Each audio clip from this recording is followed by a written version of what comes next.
Hey, Kristen Dolan. Hey, how's it going? It's going well. How are you doing? You're so funny. You always call me that. Kristen Dole. Even when you call me, Kristen Dole. You seem to have, it's a two-name name for you. All right. Whatever you say. I think I usually do Kim Renta as well. Yeah.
Bless you. Thank you.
Hello, Dr. Horsley. Hello, Mr. Weber.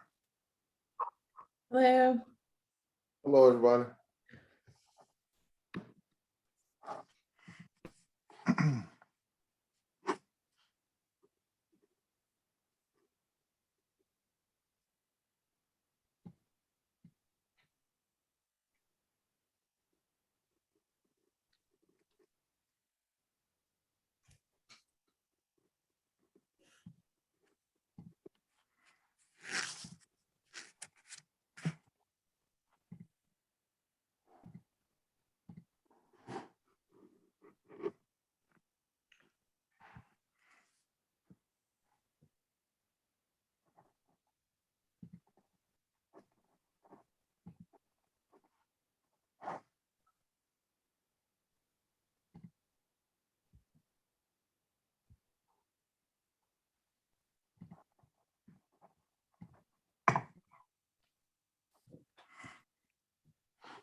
not quite. Oh, Have a quorum as of yet, so we'll give it another couple minutes.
All right, Susan.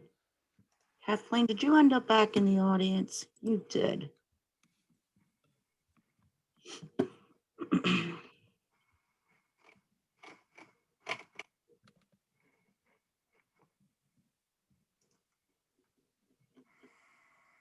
Thank you, Kim. You're welcome.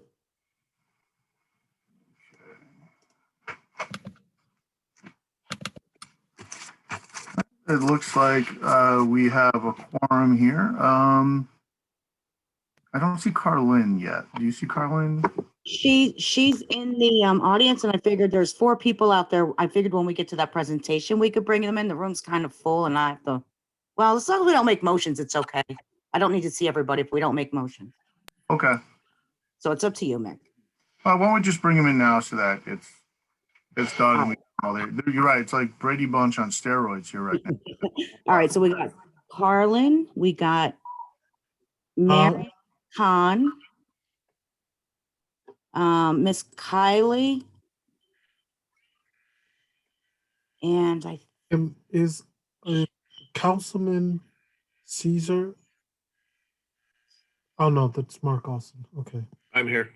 yeah, nope, he's there if needed. We shouldn't need him, but Adam asked him to come. His item's on the consent calendar. But if we need him, there he is. There's one more that Carlin sent. Or the HDAC group. I'm looking. Yeah, I'm looking for the name.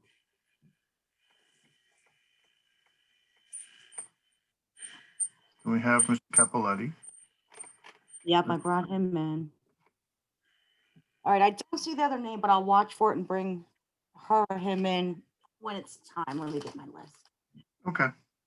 I think we got everybody. Okay. All right, I will open this meeting of the Hamden Legislative Council at 7:10. Before asking Ms. Renta to take the roll, I will just note backup documentation for items on the agenda this evening are available online. We did need to post, we will in the future post a little bit better connections so the information is easier to gather, but it was all available and posted for under the committee sections. So we will make sure that we provide better access to the backup documentation, but it was posted previously. So we do apologize for that little technical glitch there, but we'll make sure that we have it all in an easier to access format in the future. Ms. Renta, could you take the roll, please? Mr. Alston, Present. Ms. Baez, Here. Ms. Bonadies? Mr. Caesar? Here. Ms. Klaus? Ms. Dolan? Here. Mr. Farmer?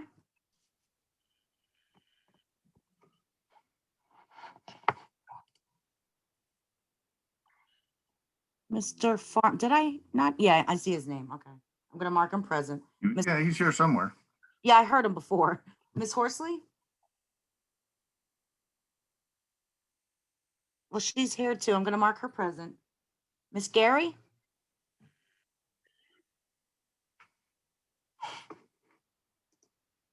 Mr. McDowell? Here. Mr. McGarry? Present. Miss Rowe Lewis?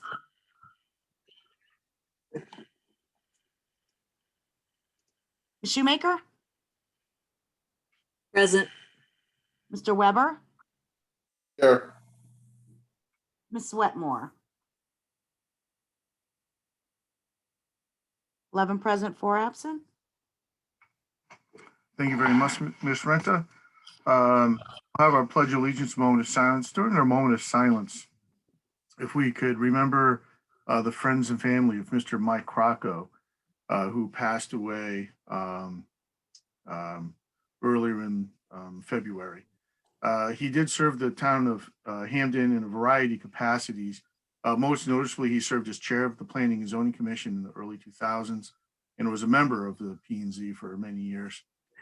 He was also chair of the Democratic Town Committee, 7th District for many years, and was a very active role in Hamden politics and the Hamden community. So we could hold in our hearts and minds the family and friends of Mr. Crocco during a moment of silence. I also think you have to include former Councilman Charlie Carjanis, who passed away yesterday as well.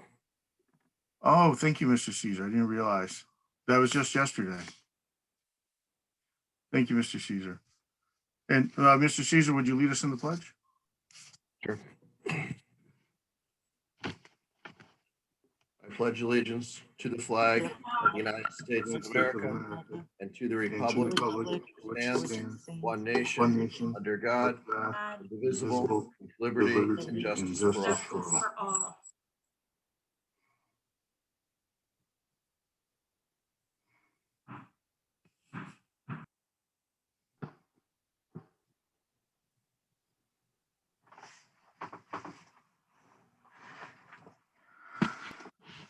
Thank you, Mr. Caesar.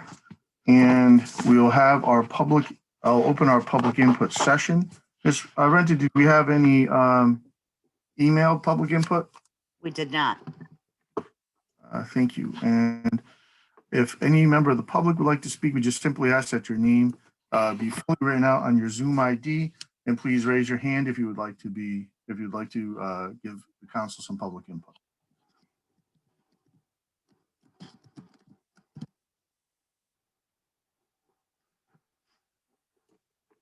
Is there a member of the public who would like to speak to the council on item on the council agenda this evening or under the purview of the council? Is there a member of the public that would like to speak to the council on item on the council agenda or under the purview of the council?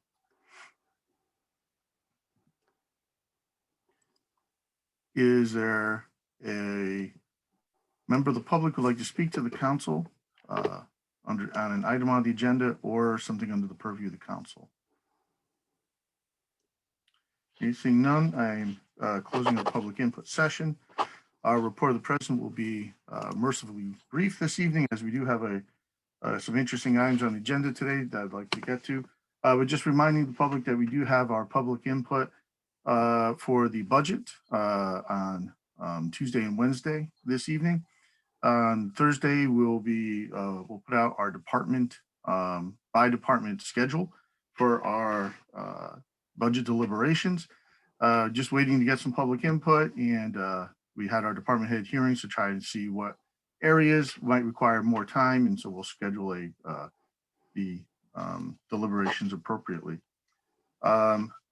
Having said that, also, as I emailed the council earlier, Mr. Jackson is unavailable tonight for our previous For the finance report, and Mr. Galarza will be taking our finance report. We did have questions submitted from on our previous finance report, which I will discuss with Mr. Jackson about the possibility. Well, he offered to give a written response, but I would like to speak to him and Councilwoman Dolan about the possibility of perhaps him addressing the finance committee, which will be meeting sooner than our next full council. Perhaps he could speak to both, but we'll see if there's a road for us to have a more up to date or more a quicker response to those questions. But Mr. Galarza is here representing our finance team. Mr. Galarza, we'd like, it's time for the finance update, sir. If I can find Mr. Galarza. Can you unmute?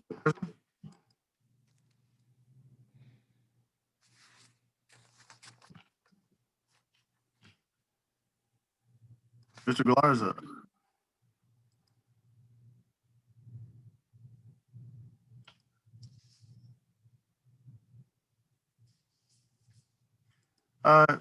Maybe we'll just move on then to our, I know Mr. Galarza is out there. During our audit report, I will contact Mr. Galarza via text and make sure that he is with us. Perhaps there's something with his connection. But we'll move on then to our, we'll be receiving the 2019-2020 fiscal year audit. Mr. Capoletti will be presenting the audit to the council. After he presents, we'll ask Ms. Dolan, as chair of the audit committee and the finance committee, to ask some questions, and then each council member can have some time to answer, ask and get questions answered. Mr. Capoletti, do you need co-host status to share screen or anything of that nature? That may be easier. So yes, if I could share the screen. Of course, sir. There you are.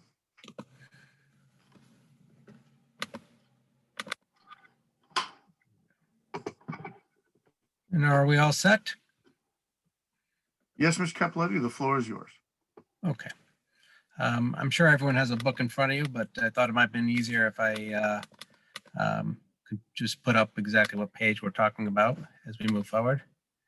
And so usually I start presenting the financial statements on page 10 or exhibit F, which is a summary of the budget to actual for the town of Hamden.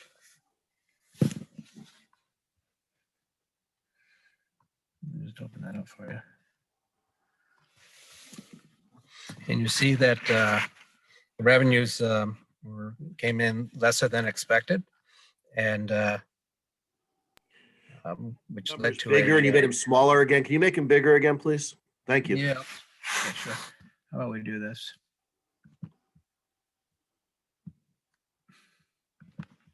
There you go. Better? That's better. Yes, thank you. Okay, great. And just to give an overview of the financial statements, they're made up of the exhibits, notes, and schedules.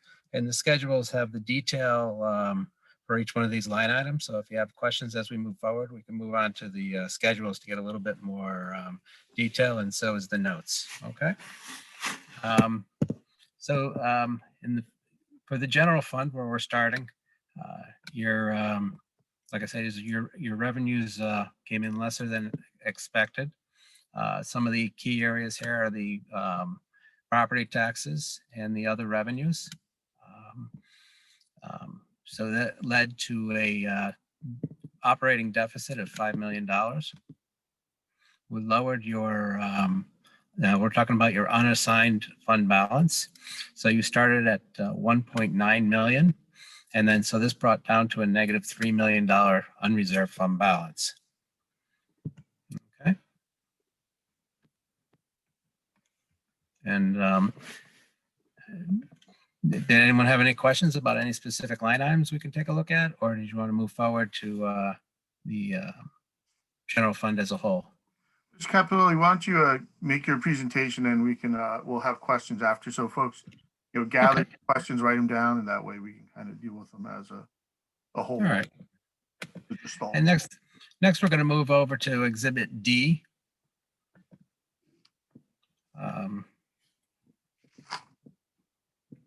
Okay. And here it puts in the general fund and capital project funds, and then your non-major governmentals. And again, each one of these columns has detail in the schedules, but we'll just go through the general summary right now. And we can move back to the general fund. Now this is presented on a resource model. So there's a small difference between the budgetary and the resource model, which we'll go over when we get to Exhibit C. But it basically is the transfer of funds into the general fund from non-major projects, which leads to a negative fund balance of $2,289,000. So that was the decrease of 4.2 million in the general fund. And again, the capital projects, which really is based on the bonding, it shows a deficit, but also you didn't bond this year, so that is expected. And the non-major capital projects we'll go over in a little bit in detail further. Okay. As we move forward to the balance sheet of the to this town, sorry. Again, you have the general fund, capital projects, and other non-major projects funds. I'm sorry, and so here's a assigned negative fund balance of 3 million. This is the donor restricted, the funds that were moved into the general fund. That's reserved for the preservation of historic documents. And again, the capital projects were less than last year because there was no bonding, but you do have a large bond anticipation note. And then the non-major programs, like I said, are broken up at the end of the into the schedules.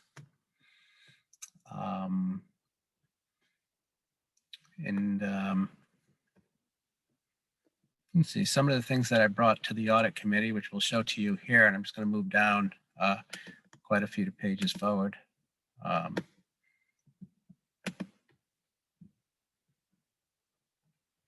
I could just move to that quickly so I can get there quicker.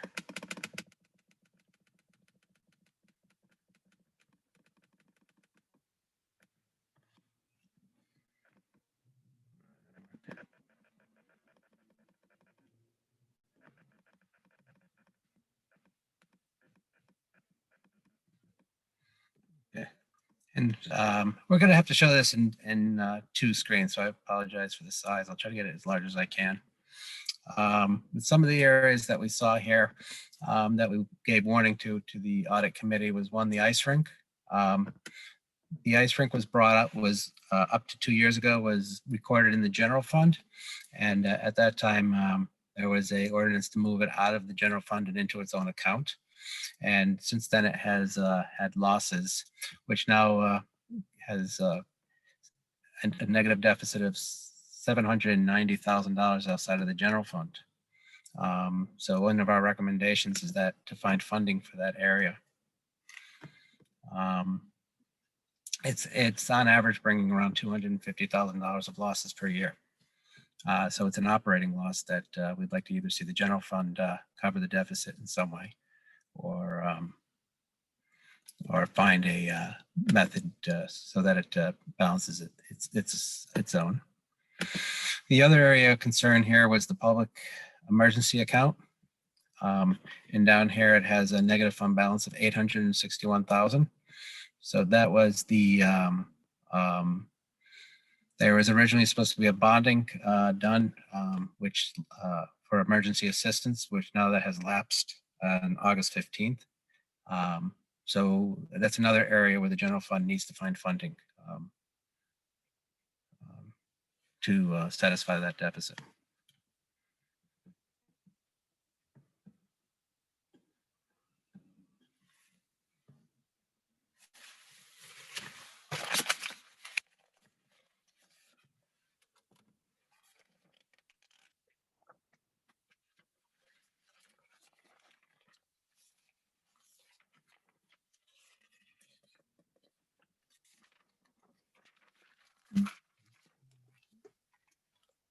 Maybe now is a good time to take any questions. So give me some direction on what the council feels is more important to talk about.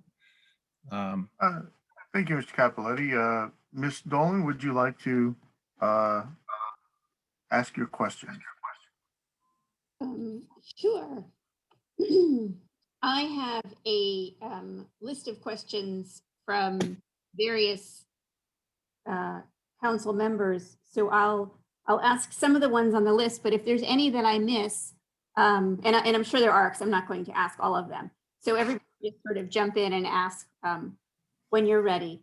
But I will start by saying it's difficult for us to read an audit report. It's 108 pages long, and there's a lot of detail in there. So right at the beginning, Dave, you talked about Exhibit F, which was page 10. Yep. Shows a $3 million loss.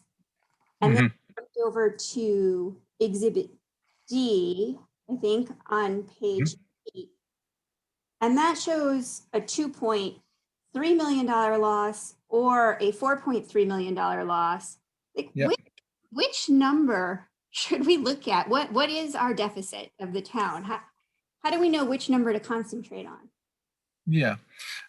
So as far as the state statutes are concerned, the big number there would be Exhibit C. So we'll go right over to that. Okay. And so that's the one where you're not in state. According to state statute, you have to keep a general fund balance above 0. So at the end of the year, you're negative. So you're in non-compliance with the state. And the one that they're looking at is the one on Exhibit C, which is the $2.2 million dollars. Now, if you're looking to appropriate additional funds, so if you wanted to, that would be this number. So if it was positive, then the council could appropriate those funds for either to fund the budget or to fund a special project. So the ones that you don't have control of, that's in the general fund, is the 743,000, which is the accumulation of historic grants that has to be used specifically by the town clerk. Okay, so we would need to appropriate $3 million if we wanted the fund balance from last year to start at 0 for this year's current operating year. Yeah, so to come back into compliance with the state of Connecticut, you have to find the $2,289,000 to build up a surplus, so that if you ever wanted to fund anything through the general fund, then you would have to find more funding, and then for a healthier town or city, you probably want additional funding. Usually somewhere in the realm of 8% of your total appropriations on F. So you're talking a considerably more amount of money. So for something that's considered probably what the bonding council rating agencies might consider a healthy organization.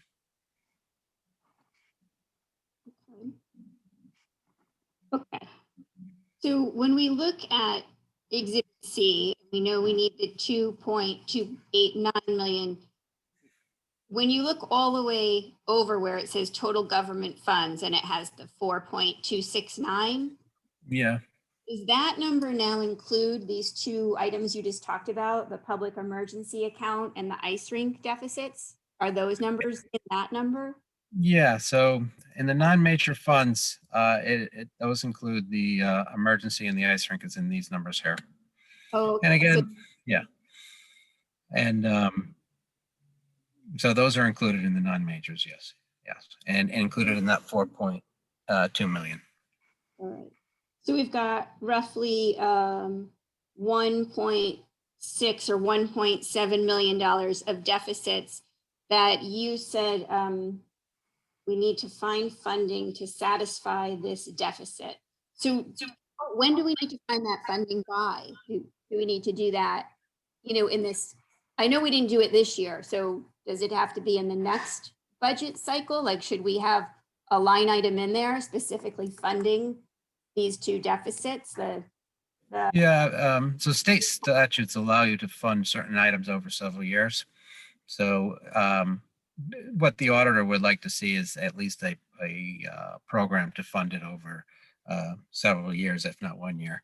And if it continues, so if the ice rink continues to sustain losses without any management reaction, then we would probably make an adjustment between the general fund and the ice rink to fund that.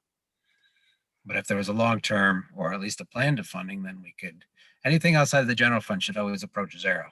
So as long as it's approaching zero, we're comfortable. If it's not approaching zero, then we would recommend that the general fund record the deficit. okay. So it sounds like, for my fellow council members, that we should probably fund maybe 1/3 of these two losses in our next budget. Or you said several years, maybe we can stretch it over 5 years, but I think at some point we need to put a line item in there and start to fund these deficits that are outside of the general fund. Yeah, correct.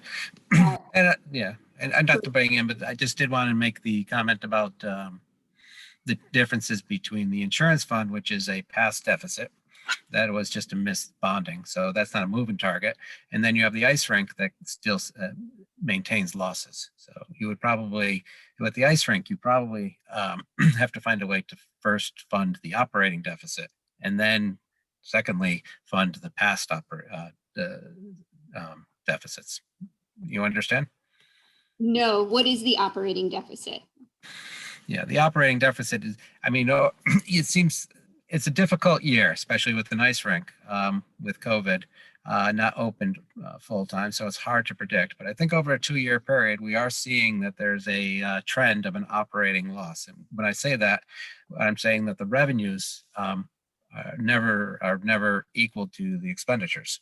They're actually substantially less.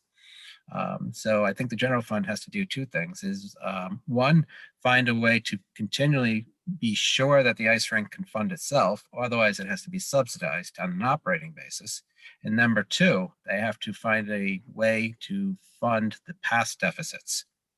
Oh, okay. So I do understand. Let me just restate it too, so that in case anybody else was confused as I was.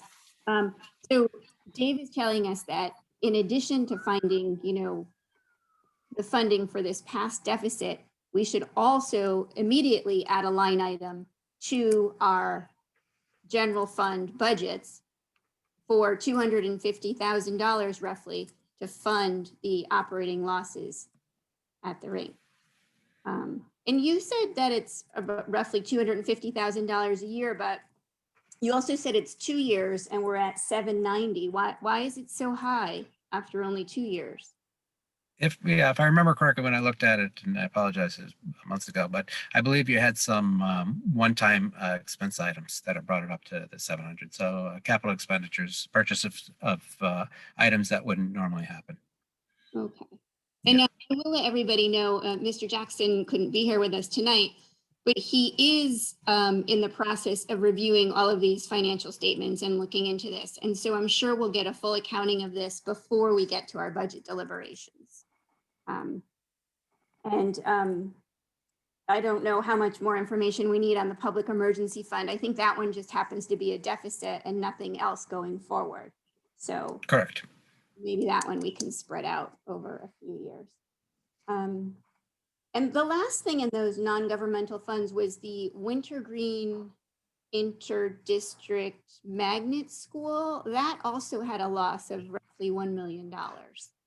Do we all? Yeah, go ahead. No, yeah, those go back several years. You have several school construction projects that have completed and have pending audits and the balance to be paid by the state of Connecticut. So we, I mean.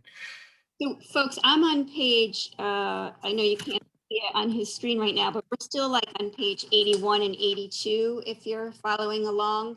And that is these, I guess they're the non-governmental funds. And the reason I bring up Wintergreen is because that school has been built now for, I don't know, 20 years. Yeah. 20 years. Oh, I don't know, at least 15. Yeah. Has that, I mean, can that deficit sit there forever then? No, no. So it has to be, and like I said, it was, we'd have to look at we do check on that from year to year. And there are still some issues that the state of Connecticut and the town are working through. So that's something that management could update you with. There has been, there was always an issue with the Wintergreen, and then the Spring Glen was the other one, which I believe now is settled, and they're moving on to hopefully working continually on the Wintergreen Magnet School.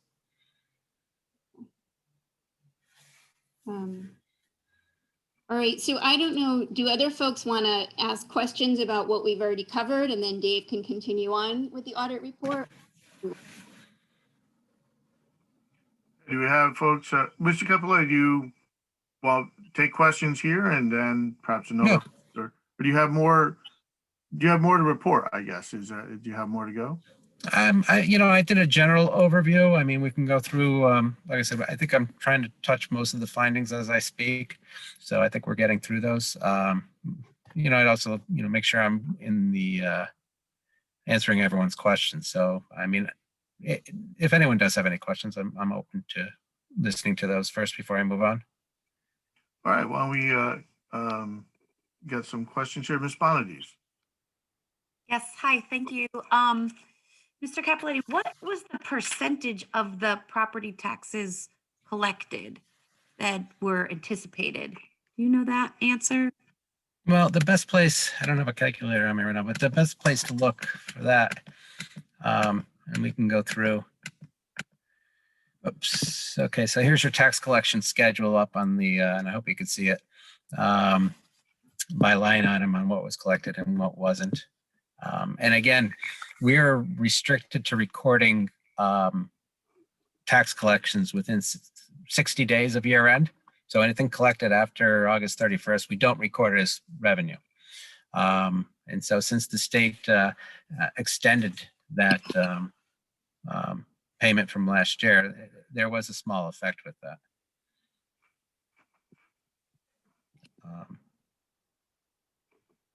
But I don't have the percentage on my end. I'm sorry, I don't have the percentage exactly. Oh, okay, well then, do you have the two numbers, what was anticipated and what was collected?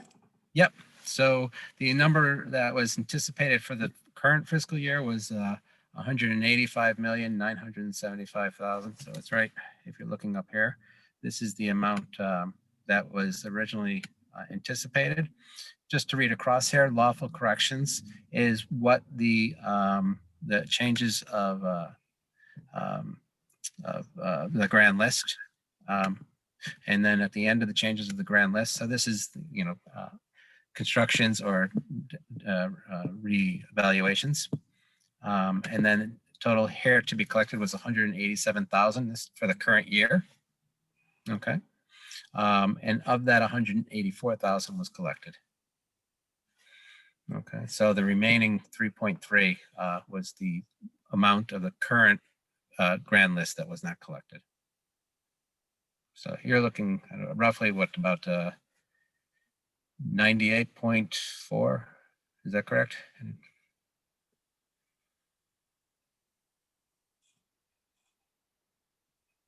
All right, thank you. Nope, that's okay. Yeah. And any town, and most towns are in the 98% collection rate. Okay. One of the areas that we did mention in the audit, you're talking about receivables. We didn't really find a problem with the tax collections, but we did find problems with the private duty collections. And so we did have to write off quite a bit of revenues because of the private duty not being collected within 60 days of year end. And I believe that number was 550,000 of amount billed that was outstanding. Thank you. Anything else, Ms. Bonadies? Thank you. Dr. Horsley? I just have a couple of questions related to that you mentioned in the report. One was about the positions in finance that you recommended that we have additional positions in finance. Can you be more specific about that and how many positions and if specific positions would be recommended?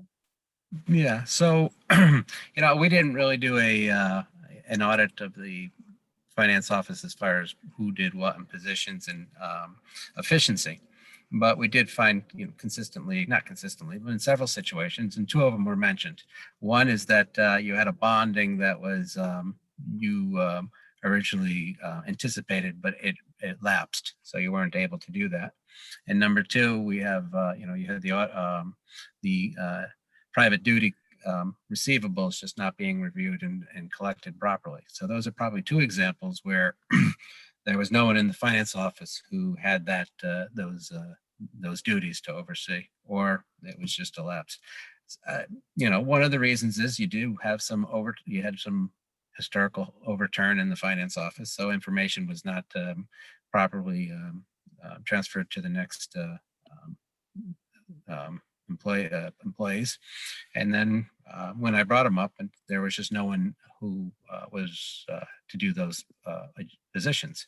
So I think one thing that probably has to be done by the finance director is to reevaluate everyone's positions and make sure everyone has duties, and then also to make sure that when there is change in positions, that there's written policies and procedures, and so that these things can be transferred.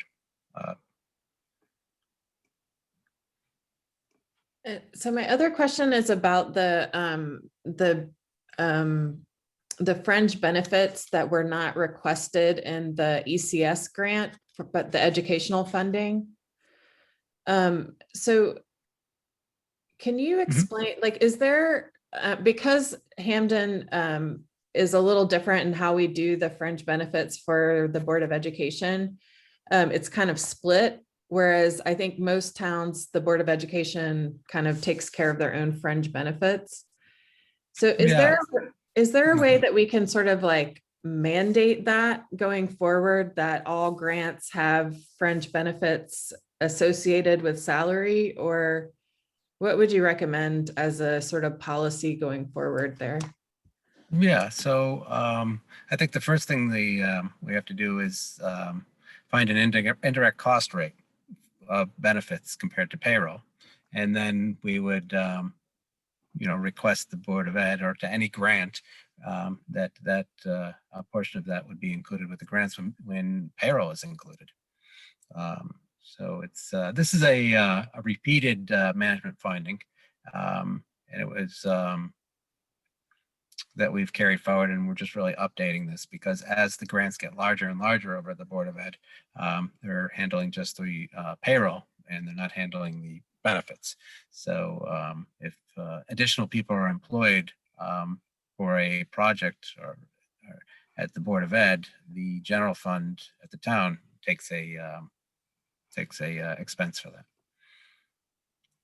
So yeah, that's something that we're recommending you look at through the management letter. Yep. Thank you. Thank you, Dr. Horsley. Ms. Dolan. Thanks. So you said that the extra duty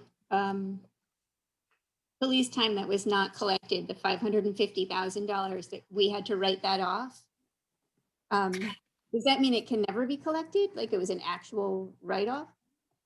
It wasn't an actual write-off, so it just wasn't collected in 60 days after year end. So when that happens, we didn't recognize the revenues. Wait, so you as an auditor are not including it, but us as a town, we can fully pursue those funds, and hopefully we have already, since this is from June. Correct. 2020. Yes. Okay, we can follow up with Mr. Jackson and see if we got those. Going back to your report, you talked about the cost of not carrying a fund balance in your opening letter to us. What is the cost of not carrying a fund balance? Yeah, I mean, one of the costs that have been with the town for several years is, we could talk about just bonding in general, is that everything that there's two costs really, is that your anything to do with forecasts have to be extremely conservative. So, and one in bonding is that you've been over bonding, or not over bonding, but bonding as if anything that possibly could go wrong. You know, otherwise you would start a project and wouldn't be able to finish it without the authorization. And as you build your budget, you don't have a strong general fund to rely on in case there is excess funds that are needed. I mean, I think those are two areas that are of concern, and operating working capital is obviously a concern, where you have to find ways to fund the working capital either through borrowing through other projects or borrowing from your vendors, or hopefully collecting your taxes quicker. So it's a lot of additional work, I think, to your staff as well. Okay, yeah. That because we had a negative fund balance, we had to submit a corrective plan to the state. When do we have to? Yeah, I mean, so that was after my audit. So we did report two findings. One of them includes the deficit. And so that needed a corrective action plan to the state of Connecticut. And so the audit next year would include the review of that and to see if what was submitted to the state was actually followed or not. So that was subsequent to my audit field work. Okay, so would you happen to know if we've submitted that plan to the state? Well, the only thing that I do know is that there's a management portion of my finding, which came from conversations of the management as to their corrective action plan. And so we did have conversations. So I don't know if they have something on paper or not, but I know there's discussions. And would you happen to know what the time frame is for submitting a plan? Do you get 3 months after or 180 days? Do you know what the time frame is? No, not necessarily. I'm sure that OPM would have requested, but they're usually looking for it soon after the audit. Okay, so chances are we've submitted it now since we're 6 months, 7, 8 months, 9 months after. Well, no, they would probably count in the submission. So you're 2 months or a month and a half, right? Oh, okay, so they wait until the actual audit report is submitted. Well, they wouldn't know about the finding or they wouldn't know about the deficit until the audit was complete. They were warned, I believe, but they didn't have the actual figures, audited figures, until the completion of the audit. Okay. So we did the staffing, we talked about that. What about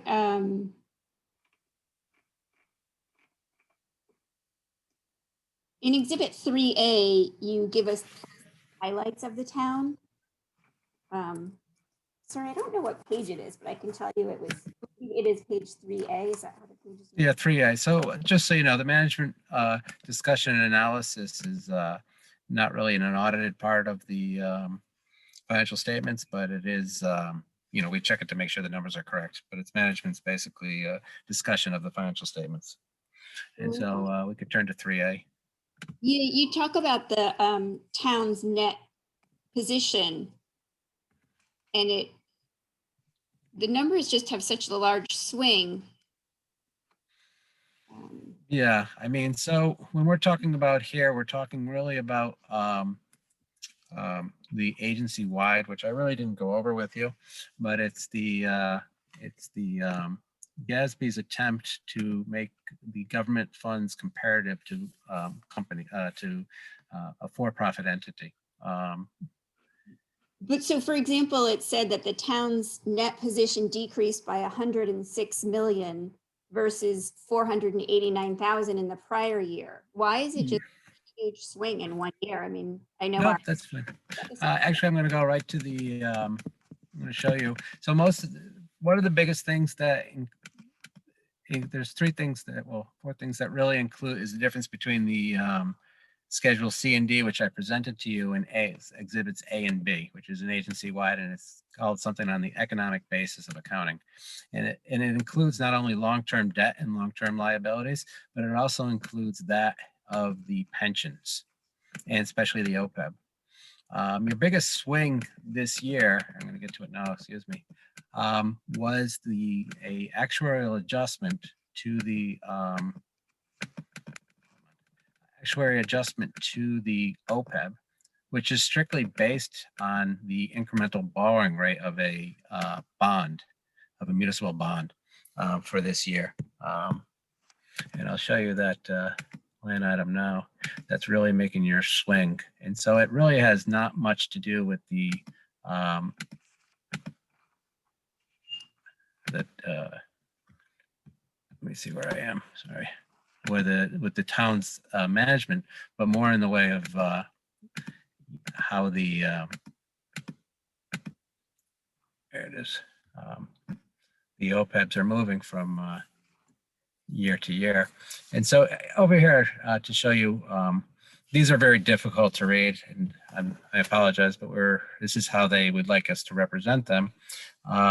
And on the bottom here is probably something that makes a lot more sense to you. And so it basically shows your contributions into the OPEB, and then also your expenses. Whoops. Go back to one page if I can. And could you just give us a page number on that, Mr. Capoletti? Yeah, it's RSI 2, I'm sorry. Yeah.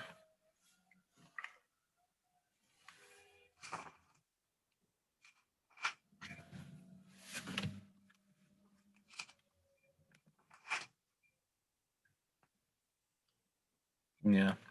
And so this is the number I'm looking at right here. So the bottom, like I said, it makes a lot of sense, I think, to anyone. Basically, this is the amount of money you put into your OPEB, and your pay as you go, basically, except for a small savings account. And this is the amount that you've taken out, and you have small investment earnings and small administrative costs. Up on top here are things that we may not be more familiar with, and it has to do with actuarial assumptions. And then they're trying to measure what today's cost is for future payments. One of the largest numbers here is this one here, the change of assumptions. And you're going to see this large, this is a deficit of $98 million that they made as their change of one of their assumptions in calculating what they feel the future expense debt is to the OPEB liability. And that number here and this whole line here really is a representation of the movement of the municipal bond index fund in the state of Connecticut. So there was a tremendous move for all towns and cities. It just so happens that Hamden already had a large deficit, so it made it larger. I think one thing to take from this key spot, it is a big number. I mean, your OPEB deficit is large. It's not an actual number, but it is a large number, and it's something to keep on your mind as far as how could you improve your OPEB liability? And there's two ways to do it. Is one, funding a portion of it, and number two, with your negotiations with municipal unions. What did you say number one was? Funding? Yeah, funding ahead, and you do fund you do have a small savings in the OPEB. You try to put away $500,000 to $250,000 a year, I feel, and I think you have around $1 million in savings right now, which is causing this small investment earnings. Obviously, your annual debt to the OPEB is $17 million, so it's not going to help you do a long-term funding on that. But if you had several people retire more than the normal retirees in 1 year, then that number would become reality, and that number can move very quickly higher. So, Ms. Dolan, that's been about 10 minutes or so. Can we move on? Mr. Farmer's had his hand up. We move on to him, then maybe come back to you. Mr. Farmer? Yeah, no, thank you, Council President. I think it's pertinent that the councilors who have a little bit better understanding of this, ask and flesh out questions as this is a little fishy to me. This is not my wheelhouse. I'm trying to give everybody a shot, Mr. Farmer. Uh, I couldn't help myself making a fish joke. So thank you for joining us today. It is deeply appreciated. My main issue and gripe and concern is our capital budget. Uh, in the past, this has been an issue. Um, we've had issues with capital sweeps. That's not so much the issue this year. I noticed that in your finding, our capital budget was lower than it has been in previous years. So I'm, you know, from your assessment, most of our capital went to improvement in terms of vehicles and equipment. Um, I guess from you, where do you see us in terms of making a plan to really address this capital budget and make sure what things can we do, what things can we implement to really uh, keep our eyes on the ball when it comes to capital? Because we know that that has been a problem in the past, and that is a big factor of long-term liability. So if you could share any things Yeah. Thank Well, you. I mean, first I'd like to say that there's no dumb questions tonight. I hope I could educate you with anything that you feel uncomfortable with, but I think you bring a great point. Is that, and here while you were speaking, I brought into the long-term liabilities. Okay, all right. Now, your long-term bond payment, started with 198 million. Okay, and you ended with 194 million. And then you also had a bond right at the end of the year, which is going to bring it back up to over, I believe, 300 million. So over a period of time, your debt has been over about 300 million or so. And let me tell you why, is because you still have a large one-time item of your pension right here, 313, okay? And then the rest of them. So in 2012, you bonded for the OPEB to pay for it. And I would expect from 2012 to today that the bond balance should have gone down significantly or consistently, because you had a one-time bond item of $100 million, which is inconsistent with something the town has ever done before, so there should be a long-term project to lower the debt, so that if we lower the debt, then the debt payment is less and you can put more into your operating budget. A lot of this has to do with the state mandates that are requiring you to fund the pension now next year at 100% of your actuarial required contribution. In 2012, which I say in my management letter, they started it with $3 million. That's what they used to fund the pension. And next year, I believe it's 22 million. And where that money came from was a little bit of operating, but a lot was the money that used to pay down the debt. So there has been a long-term trend to take debt payments out of the bond payments and into the pension payments. And that wasn't reflected really in the bond or the capital expenditures. So to fund that, you're correct. I think you need to reevaluate your capital expenditures, have a capital plan. And part of that capital plan would be to reduce the debt in total. And so I think what you're noticing is something that, should be noticed and this didn't happen overnight. It happened over several, 10 years, and this solution probably will have to take it over 10 years. But I think one thing the council might want us to look at is a plan to reduce the total debt over a long period of time. No, I appreciate that. I guess more what I'm getting to, because we went to the state, delayed our obligation, right? They Mhm. to hit 100 the year before, and Yes. the mayor's advocacy and state legislatures, we were able to push that back. So I guess my concern now, you know, we have the police department asking for new cars. There's things we have to fund in public works. There are capital expenses, uh, but between our fund balance and then these capital projects, I guess my concern is our rating is uh, depending on what type of bonding we do, we Mhm. can our bond rating. So as we have to fund for these things that we haven't been maintaining, Mhm.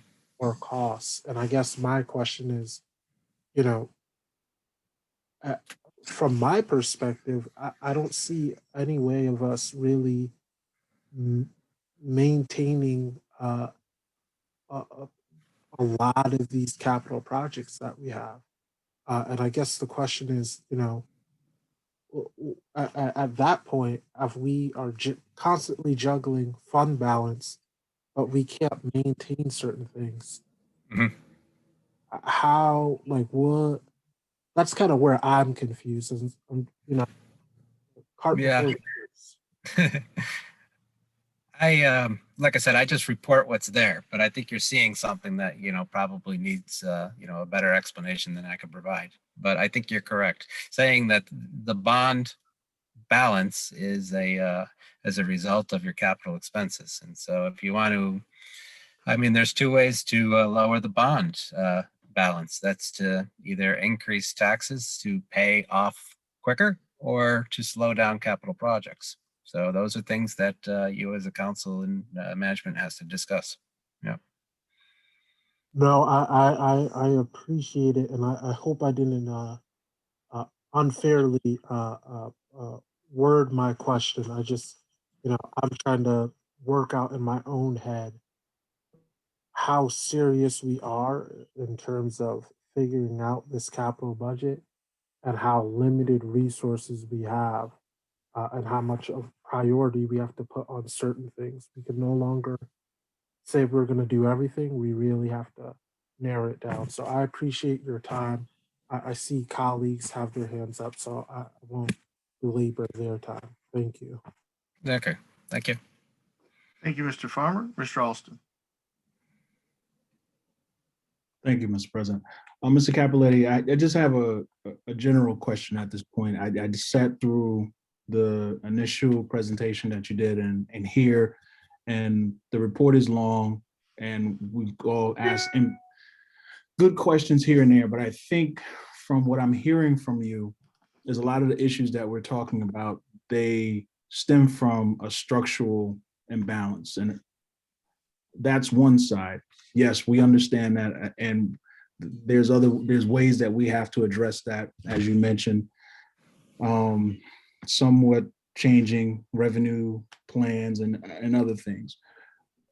But my concern is just where I know we didn't have an official internal controls report. We just reviewed internal controls to give an opinion on the financial statement substantively and on the compliance side. The things that you did highlight, were there any things that were considered that did not make your report? Well, like I said, is that we report on two levels. So one, we report internal controls that we think are significant to the financial statements, which are, decently large. And then as we do our work to build up those findings, if something comes to our attention, then we like to report that as well. And so I think if you have my management letter, I think I cover everything that has come to our attention as far as the internal controls and the any findings that we find over there. But a lot of them, yes, it's not a full internal control audit. So there might be things there that we didn't see that might be of interest to you, but I feel that they wouldn't be material to the financial statements. Okay. So the items that are listed in the federal single report, the two items that you've captured here are the most significant ones that we're bringing forward. Yeah, so both of those there are, anyone reading the financial statements should really review those findings. Exactly. And one, we tried to provide you enough information to understand the deficit and hopefully have to help you build a road to correcting that issue. Mhm. And then the numbers 2 is something that we just want to bring to the public's attention, and so that we do have a corrective action plan so that it is corrected moving forward. And it's what just to communicate that that would be corrected. But both of them did bring, you've spoke about the pension before, so I think Mhm. you guys are up to date with that. And, you now know, if you didn't before, about the fund deficit, balance deficit. And hopefully we've provided you with enough information to at least start thinking in the right direction. If you could, okay. And so. Okay, thank you. No think- problem. All set, Mr. Alston? Yes, Mr. President, so. Thank you. Mr. Caesar. Thank you. I kind of wish somebody from administration was here to answer some of these questions. Is Mr. Galarza here? Anybody here? Or is it just we're waiting? Mr. Galarza should be here, but I mean, there's, Council President? Yes, Mr. Galarza. Yeah, hi, Council President. I'll let Mr. Capuletti finish and let Council complete his questions. What I'm planning to do this evening is give you an update where we stand with the town's financials for the current fiscal year. And then I'll give an update. I'll touch base a little bit on the audit, talk a little bit about the administration's plan on going forward to conclude this fiscal year, and also elaborate a little bit of what's in the mayor's recommended budget book, which really ties into some of Dave Capuletti's, nothing was material, but some of the items that he identified, some deficiencies that we're going to cover. And I'll dive into the ice rink to try to put some clarification on the operating side, what the town's doing to cover its losses going forward, and what we have planned in the mayor's recommended book. And then from there, I'll turn it over to Mr. Jackson so we can elaborate further during our budget deliberation. So I apologize for the interruption, but we are here, and I'm just letting Dave Capuletti conclude, and then we'll jump in after the fact. Thank you. But just to clarify, excuse me, Mr. Caesar, but just to clarify, Mr. Galarza, when you say turn it over to Mr. Jackson, he's not here tonight. There's something Right. to answer tonight and something else in the future? Yeah, so we'll give a financial update, and I'll give the council a quick status report, and then I'll talk a little bit about what's in the mayor's recommended book, and that would bring us into probably into next week, where Mr. Jackson can do his the budget deliberations, and we can talk further on some of these items, and also that'll sort of put things into perspective. So when we go into the finance committee meeting, I'll talk a little bit about the ice rink, to just give a little, just to be transparent and just to give council some of the information that they were requesting. And I'll let Mr. Jackson conclude, anything that I may miss. Okay, I believe I have the floor, Mr. McGarry, for the questions, don't I? Yeah. That's good. Yep. Thank All you, right. Mr. Caesar. Okay, Will thank do. you. My All pleasure. right. No, I'm just going to express my concerns about the ice rink. Obviously, you sort of hit on that a little bit in terms of what's going on there. I also, you mentioned, Mr. Capuletti, the issue of trying to deal with tackling this long-term debt, but also, Mr. Farmer hit on a very, very important point about our obligations in running the town. And we need police cars. We need to have roads and sidewalks fixed. We need to have basic services, funded. I mean, we have some of the highest taxes in the state, and yet we have many, many issues with our infrastructure in the town and all of that. Structural. I'm just concerned about the plan going forward. And that's why I said when it comes to the administration, Mr. Galarza answered some of my question in terms of where we're going with this, but I think we really need to make sure we have this plan in place because, obligations versus tackling the long-term debt. I mean, we have taxpayers here who are paying some of the highest taxes in the state, and yet we have, roads crumbling. We have schools that need adequate funding. We have all these different things. What's the plan? How are we going to make these ends meet? Because it's clearly not working, and we have a serious problem here with this audit report, in my opinion, in terms of making these things happen. So, Mr. Farmer's right. We have a lot of obligations. We have a lot of things we have to do, and I really think we need a clear plan. So I'm looking forward to administration providing that and giving us that. Mr. Capoletti, do you have any examples of comparable towns who are in the same situation we are, or maybe what they're doing for this, or can the administration answer that possibly, or who would I get that answer from? Mr. Capoletti? So similar situation as far as a negative fund deficit? Yeah, the deficit we have, the structural issues we have here with the budget. I mean, who can we look to as an example of somebody who got out of it or who did it? Yeah, no. So there's an oversight committee at the Office of Policy Management, the state of Connecticut, and they so that would be a resource you could reach out to, and so they can give you examples. But Okay. Of I just, like I said, I mean, I know we talked about structural issues with the budget. I don't see the solution here, and I really I'm looking forward to seeing one. I mean, now this rink issue is coming up. That's another concern. So I look forward to Mr. Gallarz and the administration giving answers to these things. Thank you. no problem. Yep. Thank you, Mr. Caesar. Are there any other questions from council members before Mr. Capoletti finishes up his presentation?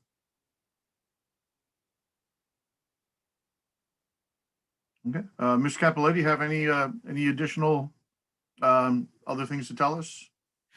Well, like I said, I think I did just a summary of the audit. I think we hit all the summary of the findings, and I think you guys were prepared with that. So thank you. Unless I'm missing something, I think I've touched everything that I feel. Unless with the audit Ms. committee, Dolan, anything else? Any other questions that were submitted, Ms. Dolan, that we don't have, didn't touch on yet?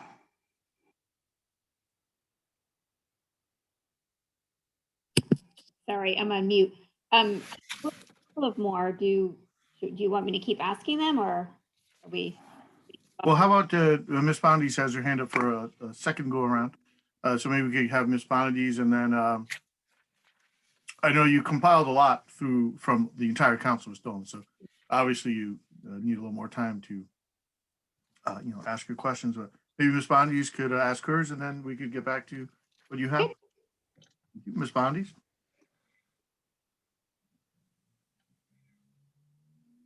Ms. Bondi's, you're muted.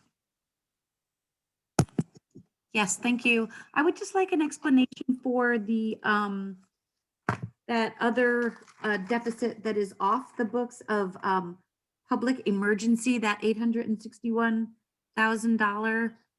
Yep. Can I get an explanation on that? yeah. So that is the included in that is the hurricane fund.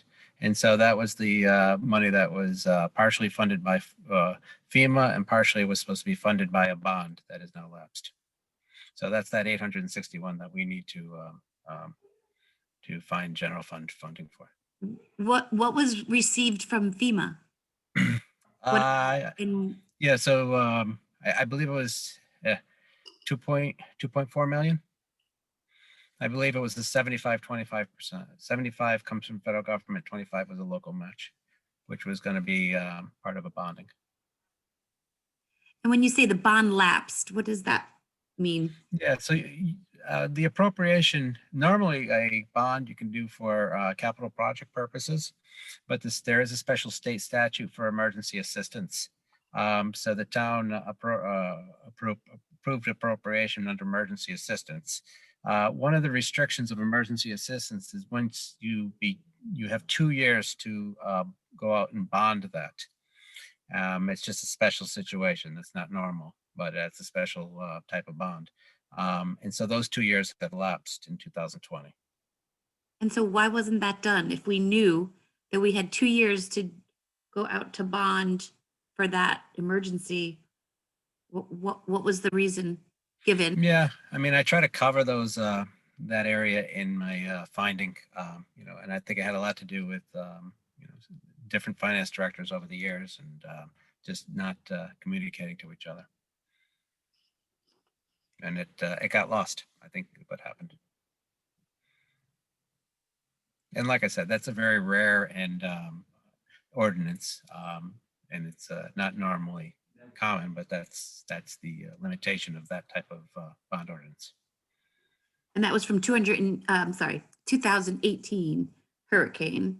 Yep. So it had to be done by 2020, correct? Yeah. So it has to be 2 years from the original bond. Go ahead. we didn't have a change in finance directors from 18 to 20. I mean, I think we got a new one in. We had an acting finance director. So I'm just trying to hunt down where that fell through the cracks. And I get Yeah. to do a little more digging. Thank you. Okay. Yeah.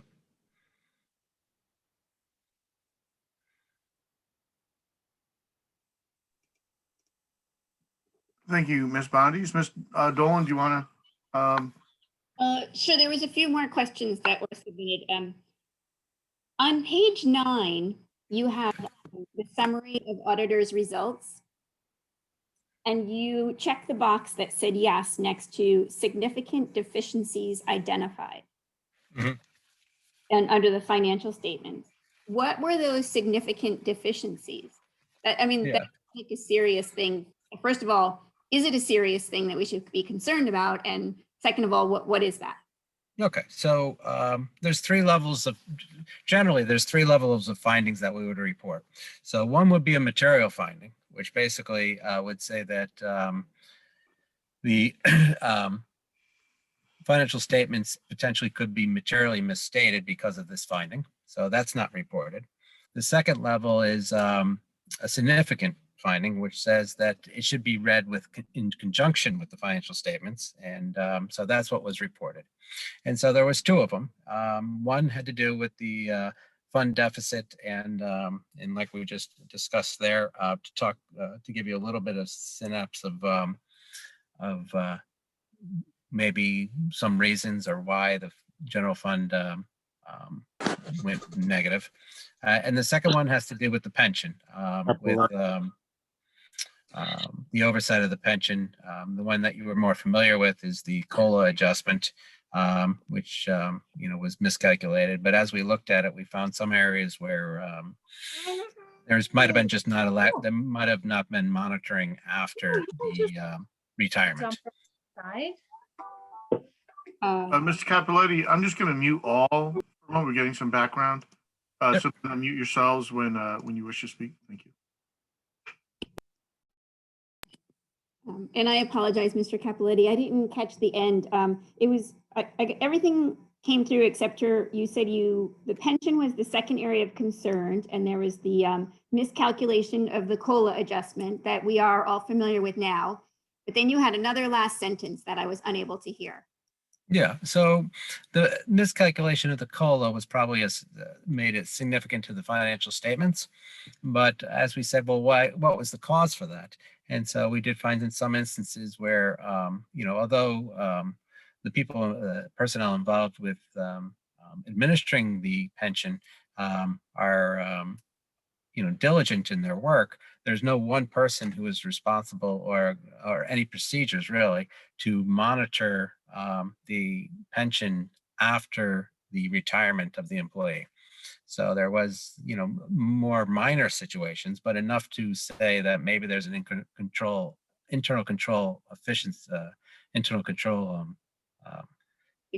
problem with monitoring the pension after its original calculation. Okay, thanks. And I think that is something that council is aware of and we have discussed and on previous calls. So we can follow up with the administration on that and make sure it's being. Yeah. I'll also add that I have a meeting with the pension committee to go over that finding as well. And then just some of the questions that are remaining are about some of the swings in the financial statements. For example, on page 3D, where you go over the expenses, it's under the summary statement of activities. Yeah. Page 3 is difficult, but shoot. Yeah, and again, it has to do a lot with the pension swings. And so what we do is that had excuse me? Public Works was the line item that had the largest swing. It had current year expenses of 92 million versus 14 million in the past. Yeah, and like I said, that has probably a lot to do with the public. Okay, so Yeah, unfortunately, that probably absorbed a lot of the pension movement because of the type of union. So just so you know, you have multiple types of pensions, correct? So public safety has its own, so that wouldn't be affected by that. But public works was just the one that had the most exposure to the movements of the pension, unfortunately. Oh, okay. So So, really not yeah. anything that we're, okay, let's not waste any more time on that. Yep. Okay, and then lastly was way out on page 75, where you compared actual to budgets. Okay. We discussed the delinquent taxes, so I think we got that one. The motor vehicle tax on page 75, that was much lower than the budget number. Yeah. There was two things that are down there that, well, you had two, I think, initiatives that didn't either begin or wasn't completed, which included so I believe you had a motor vehicle incentive to try to locate out of town registered motor vehicles. And so that never began. So if I remember correctly, that's what's causing the deficit on that. So that was included in your budget, but was not there was no income appropriated on that one. And then the other one, which I believe that caused it, you did have a personal property tax audit that wasn't complete during the year. And I think you had a number under there that also wasn't, there was that was one that had a actual less than budget. Okay, so we can follow up with the administration on that and see if they've delayed the personal property tax audit, or maybe they even had to delay it this year because of COVID, but perhaps we could schedule it in for next year's budget. Mhm. And the very last question, which I'm sure everyone will be happy to hear that, was something to do with the debt service payments. Let's see. It was confusion between if it was $21 million versus $15 million.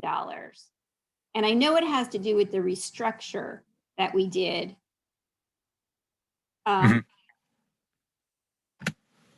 Yeah, and so I did get the I did receive the new restructuring, and so I'll have to email that to you. I did receive it from your finance advisor to show you what the actual debt payment is now. So I'll email it to you, Ms. Dolan, and you could distribute it to council. Oh, okay. So we'll just. Okay. All right. Thank you. Yeah.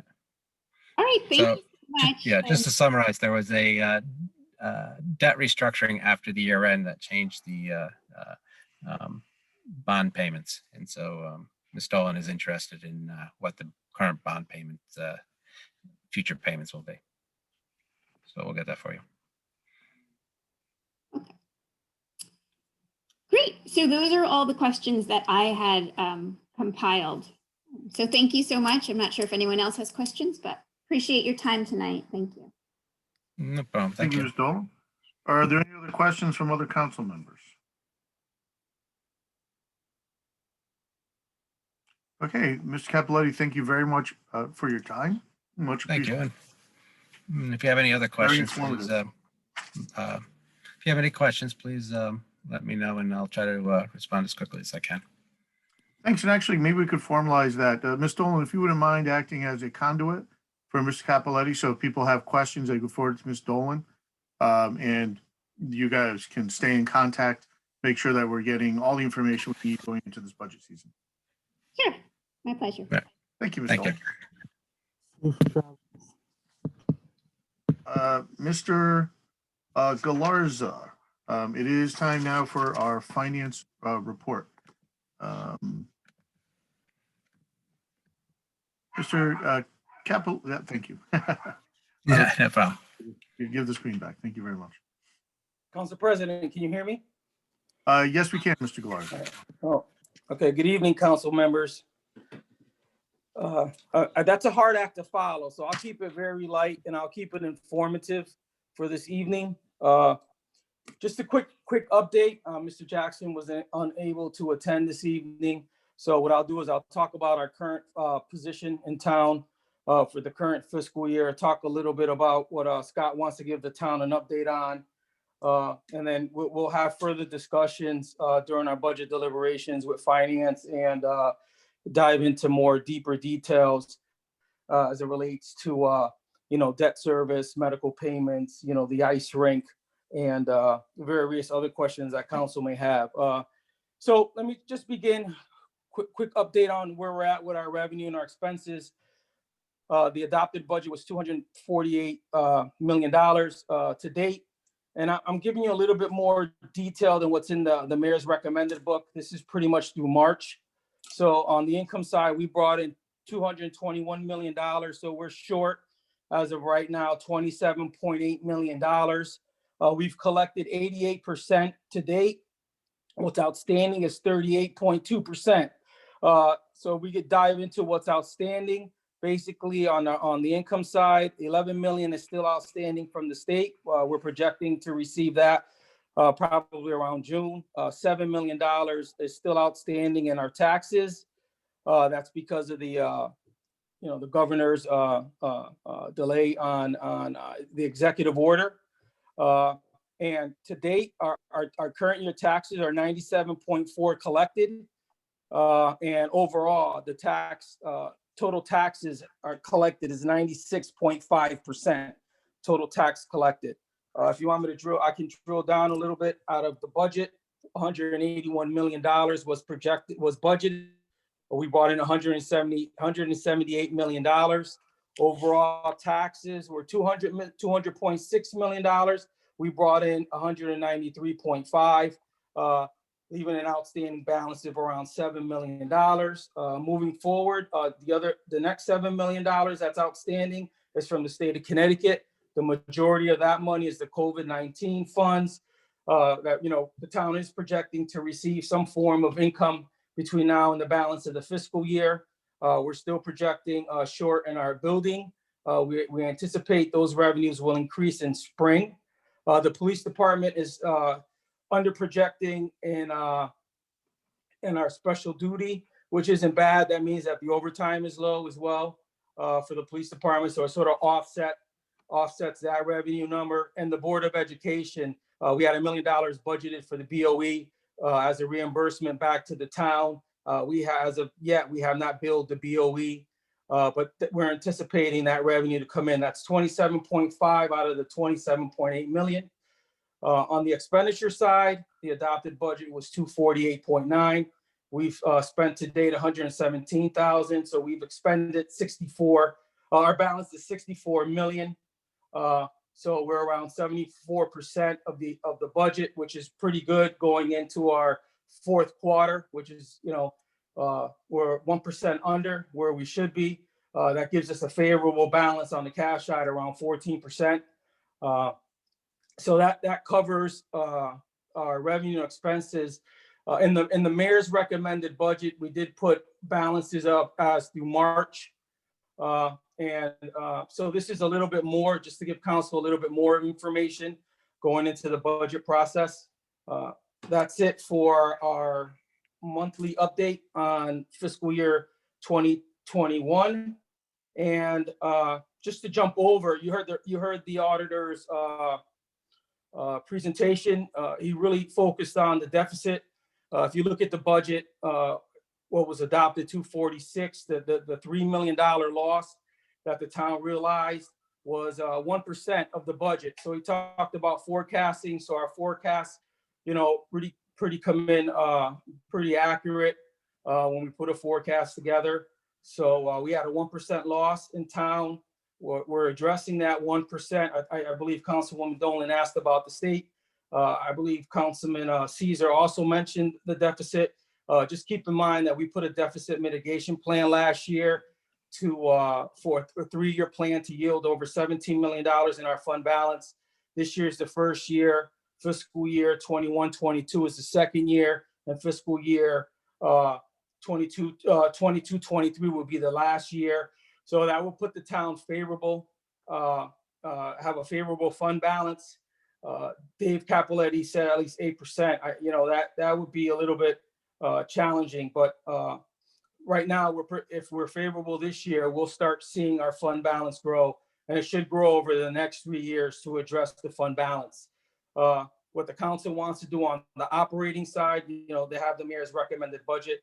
You guys, you're the fiscal authority of the town. So as we go through our budget deliberations, we can talk about the general fund and funding some of our outside accounts as well.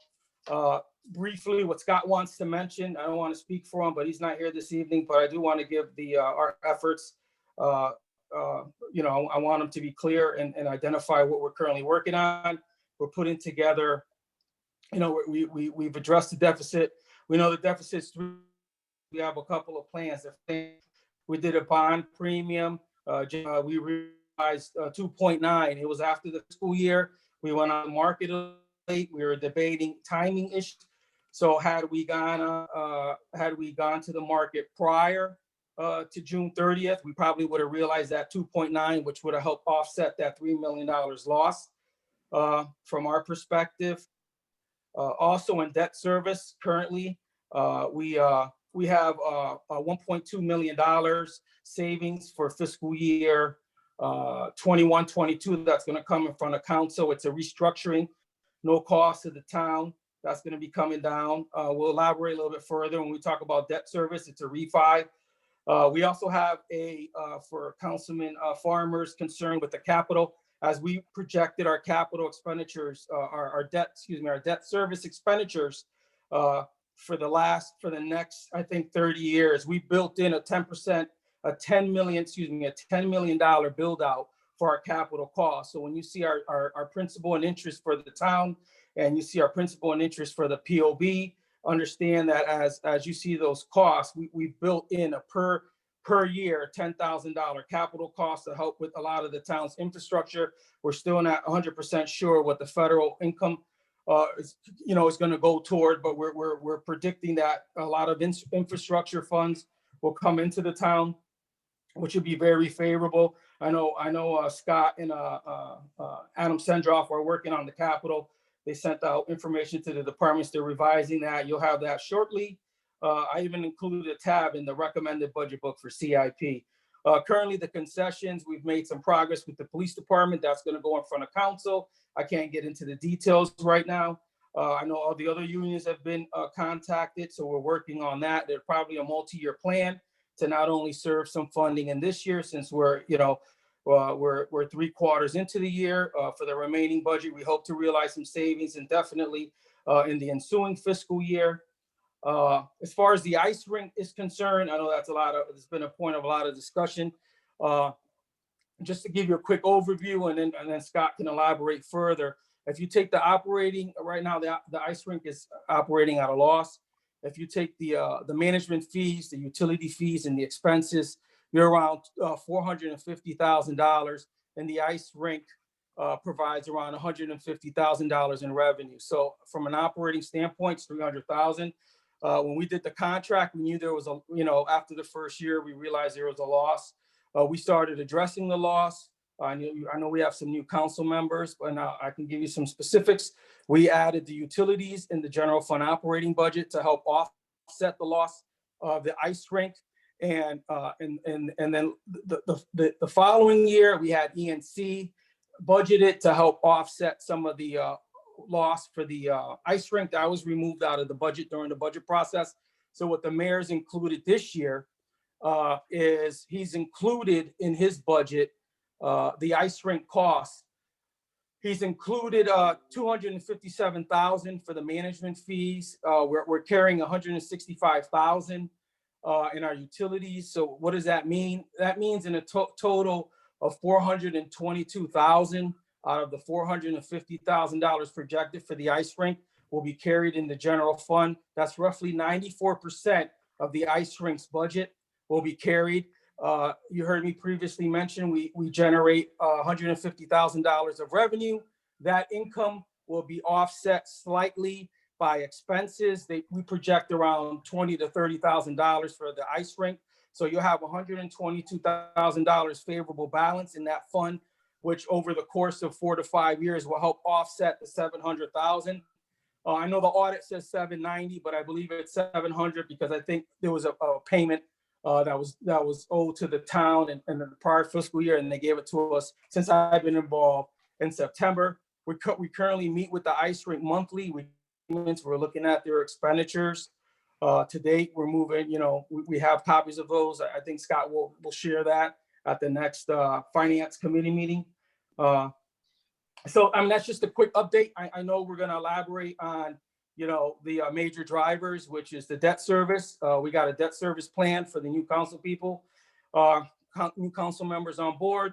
It's a 3-year plan to increase our fund balance from a negative position of 3 million to a favorable position of hopefully around 16 million. We're going to talk about medical, how we're saving this year on our medical. There's also maybe we're projecting some changes in the plan that'll yield some more savings in the ensuing fiscal year. We'll get into positions. We've included some charts, chart 1, to give you guys an overview in the mayor's recommended book of the total income that comes into the town and our total expenditures. And then we also included 1A, which highlights, tax distribution, where the tax dollars go and what major areas of the budget. That's all I have. I wish I had more, but I was sort of informed last minute that I was going to be coming on. So I know there's other important things on the agenda. So if you have any questions or concerns, feel free to send them to the administration. They'll forward it to the finance department, and we'll try to expeditiously answer all your questions. Thank you, Councilman President McGarry. Thank you, Mr. Glars. That was an awful lot of information and a lot for us to kind of try to digest. Perhaps we shall be in contact with Mr.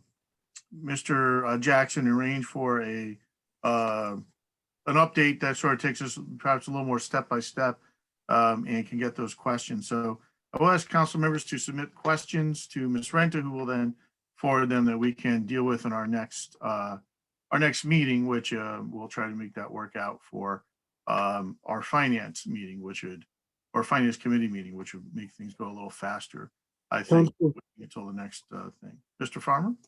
Council President, just two questions to that. For individuals like myself who are not on the finance committee, how should we go about it? And then, I understand we have, we have limited time, so I don't want to get back and forth. But we can talk about in general, but I would love to at least state my questions on the record, even if there's not necessarily an answer now, but to just make sure that.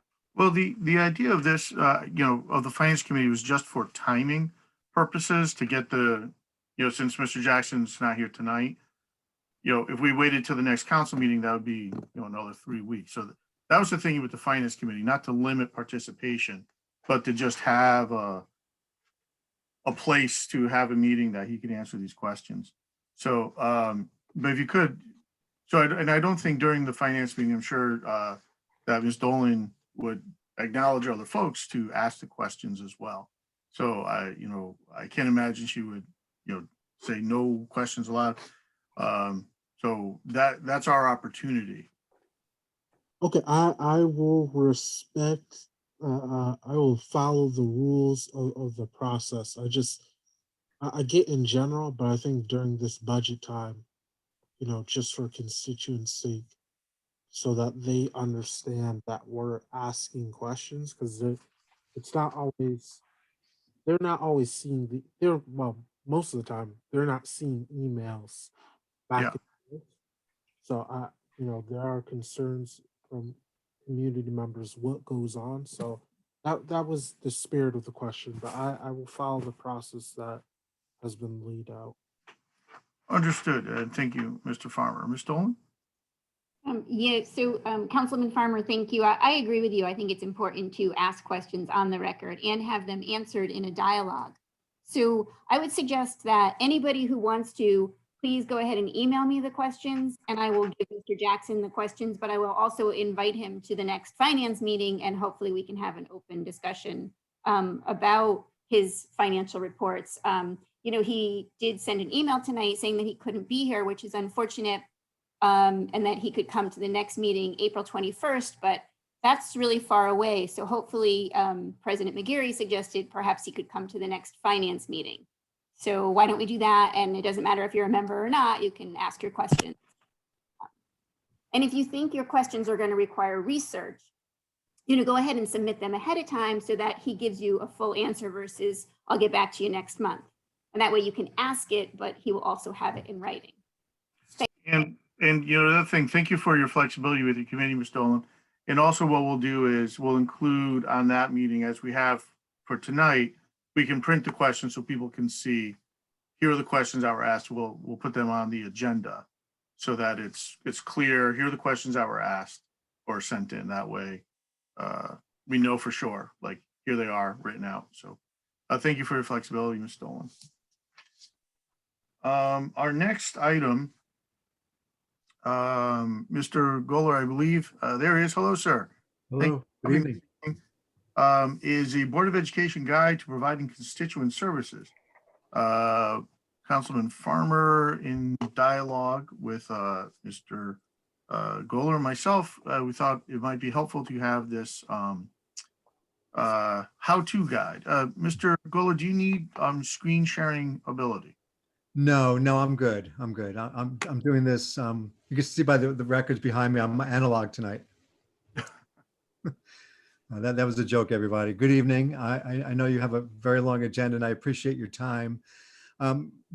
Consider me the warm-up act for the HDAC Council Committee report. And again, talking with Councilman Farmer and Council President McGarry, every year I get maybe 3 or 4 phone calls from council members regarding a question from a constituent. And it could have it could be something about, what do I do with a bullying concern or a transportation concern, or even an issue around kindergarten registration. So I created a document that gives you specific phone numbers and information you can give to a constituent who shares a concern. And just to review it very quickly, one concern you may get in the vegetable aisle at Stop and Shop is an issue. My child is being bullied. What do I do about it? How do I deal with it? And so you would want to direct that parent to the board policy. It's on the www.hamden.org. And all the board policies are there, and it's numbered 5131.911. And along with that, you would encourage the parent to fill out a bullying report and direct the concern to the student's school building administrator. So there's an issue regarding my kid is being bullied. What school does he go to? Where does she go to? Well, Dunbar Hill School. All right, we'll call the principal of Dunbar Hill School. But in the meantime, you can also go to the board policy and see that it requires an investigation. It requires a bullying report, and also important for the person to reach out to the principal specifically to share the concern, because the principal may not know about it, or the principal may know about it and may be able to share information that he or she may have available. Sometimes you'll get a concern about a teacher or a staff concern. And again, you would want to really address that issue, you would want to direct that concern to the teacher, him or herself, or the staff member, him or herself. If it doesn't get resolved at that level, then you would want to bring it to the school building administrator. And if it doesn't get resolved at that level, you would want to bring that concern to the superintendent's office. And either I would deal with it with the principal, make sure the principal's aware of it. And also Chris Malillo, the assistant superintendent, fields a lot of those kinds of concerns as well. There are subcategories of transportation concerns you may get. One would have to do with a student discipline issue. My kid got, someone said something mean to my kid on the bus, or was inappropriate to my kid on the bus. You would bring a student discipline issue to the building administrator. You wouldn't call the bus company. You'd go to the administrator who would be dealing with that issue. If it's an issue around bus routes or bus driver concerns, then you would direct that to the business and transportation manager, central office. That's Dawn Aberzu, and her phone number is here. And if it's a special education transportation, you would direct that concern to pupil personnel services department. And again, the phone number is here as well. What is my child's school zone? So sometimes you'll have a family moving into town, and you would just direct that concern to my executive assistant. She has a whole list of neighborhoods and addresses. She would ask where the address is, and she would inform the person what school his or her child would be going to. And can I change my my child's school zone? On occasion, a parent will have a logistical issue around daycare or a job issue or something that requires consideration on my part to provide an alternative attendance zone for that child. That person should be directed to email me a request, but specifically let me know what the exact logistical issues are, so I can deliberate over that and make sure that if I do award it, that there's a reason for it, and it's logistical, it's a family issue, a family concern, specific concern. It can't just simply be, I don't like that school that my child is supposed to go to. Food services, my school Bucks account, you would direct questions to Whitson's food service, and the phone number is provided here as well. And again, you'll get concerns around, I want to register my child to kindergarten. We do online registration, especially now in the days of COVID. And I provide the address for registration. It's on our www.hamden.org account.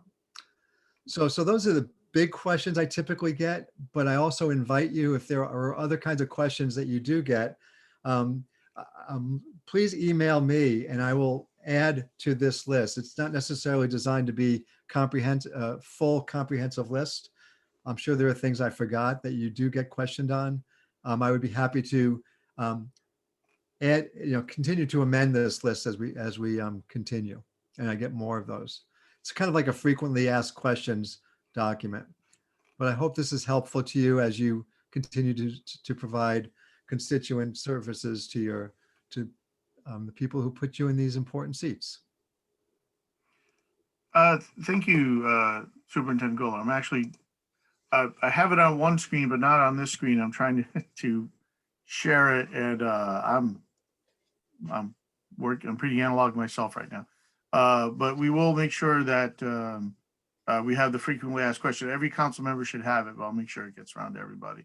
Yeah, I did send it to Kim. So again, for the purpose that she would be able to forward it to you as well. If there are any issues with people not getting it, please feel free to reach out, and I'll send it to you directly. Thank you. Mr. Caesar? Thank you, Superintendent Goller. Thank you, Councilman, for this work. It's excellent. It's very good to have this information available to our constituents and to people who have concerns. Superintendent Goller, is there a way that maybe this could be disseminated out to the parents as well? I mean, I know it's going to council people for frequently asked questions. Is there a way to maybe have this on a website or have a place located for parents with these frequently asked questions so they have access to it? Is that something you thought? Yeah, that's a great suggestion. I believe we have frequently asked questions area on our website, but let me talk to Karen Kaplan tomorrow and make sure it's more prominent and people can see it. And I'll share this document with her as well, so she can post it. Just very comprehensive work. Thank you for your time and energy on this. I think it's very useful and very helpful. Thank you. Sure, you're welcome.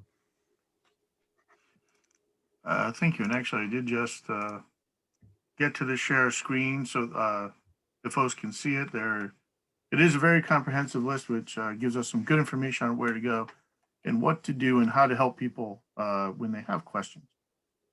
Mr. Farmer.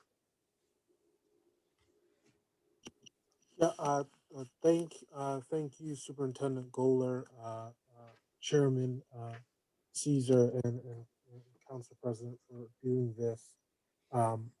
When I reached out to y'all, I wasn't cognizant that we would be in a budget season, so I apologize to my colleagues in that manner and respect. I thank you for sharing all this information. We on the council get tons of calls and concerns from different community members. And I think a lot of the time the seat of contention is people just get overwhelmed and they don't know where to start. Um, I also just wanted to highlight, because we had a full agenda and not recreating the wheel, Hamden Youth Services is going to be doing a couple of different programs. April 15th, 6 to 7:30 p.m. They're doing a documentary film screening. Uh, uh, so that information I'll make sure to share out to Miss Renta to share with other counselors, but to also promote it to our Facebook page and so forth. But also, more importantly, is April 21st, where they'll be doing a forum at 6 to 7:30. And this will be hosting all of our vendors, Clifford Bears, uh, uh, Hamden Youth Services, to talk about things like addiction and substance abuse, to talk about depression, suicide. Uh, you know, I think at these times, our kids and our families need to know these resources. I know when I reached out to you, Council President, weeks ago, there was a young man who uh, uh, committed suicide, and I know that there was a student at Yale last week who did as well. So we just want to make sure resources are available for people and that they know that they have partners in the town to help them address these serious issues and get through it together. So I thank y'all for sharing these resources, and I hope my colleagues and community members will join Hamden Youth Services and our many vendors on April 21st. And I'll make sure to send that flyer to you. I think Director Rubino sent it to all of us, but I'll make sure to forward that to you, Council President, so that everyone can get that information. Yeah, definitely. That'd be a great program. Mr. Kohler, anything else for our body? No, that's it. That's it. All right, thank you very much. And that is a great resource, much appreciated. And we'll now move on to the HDAC presentation. And I believe Ms. Meinson needs to have her screen shared. And so I will stop mine.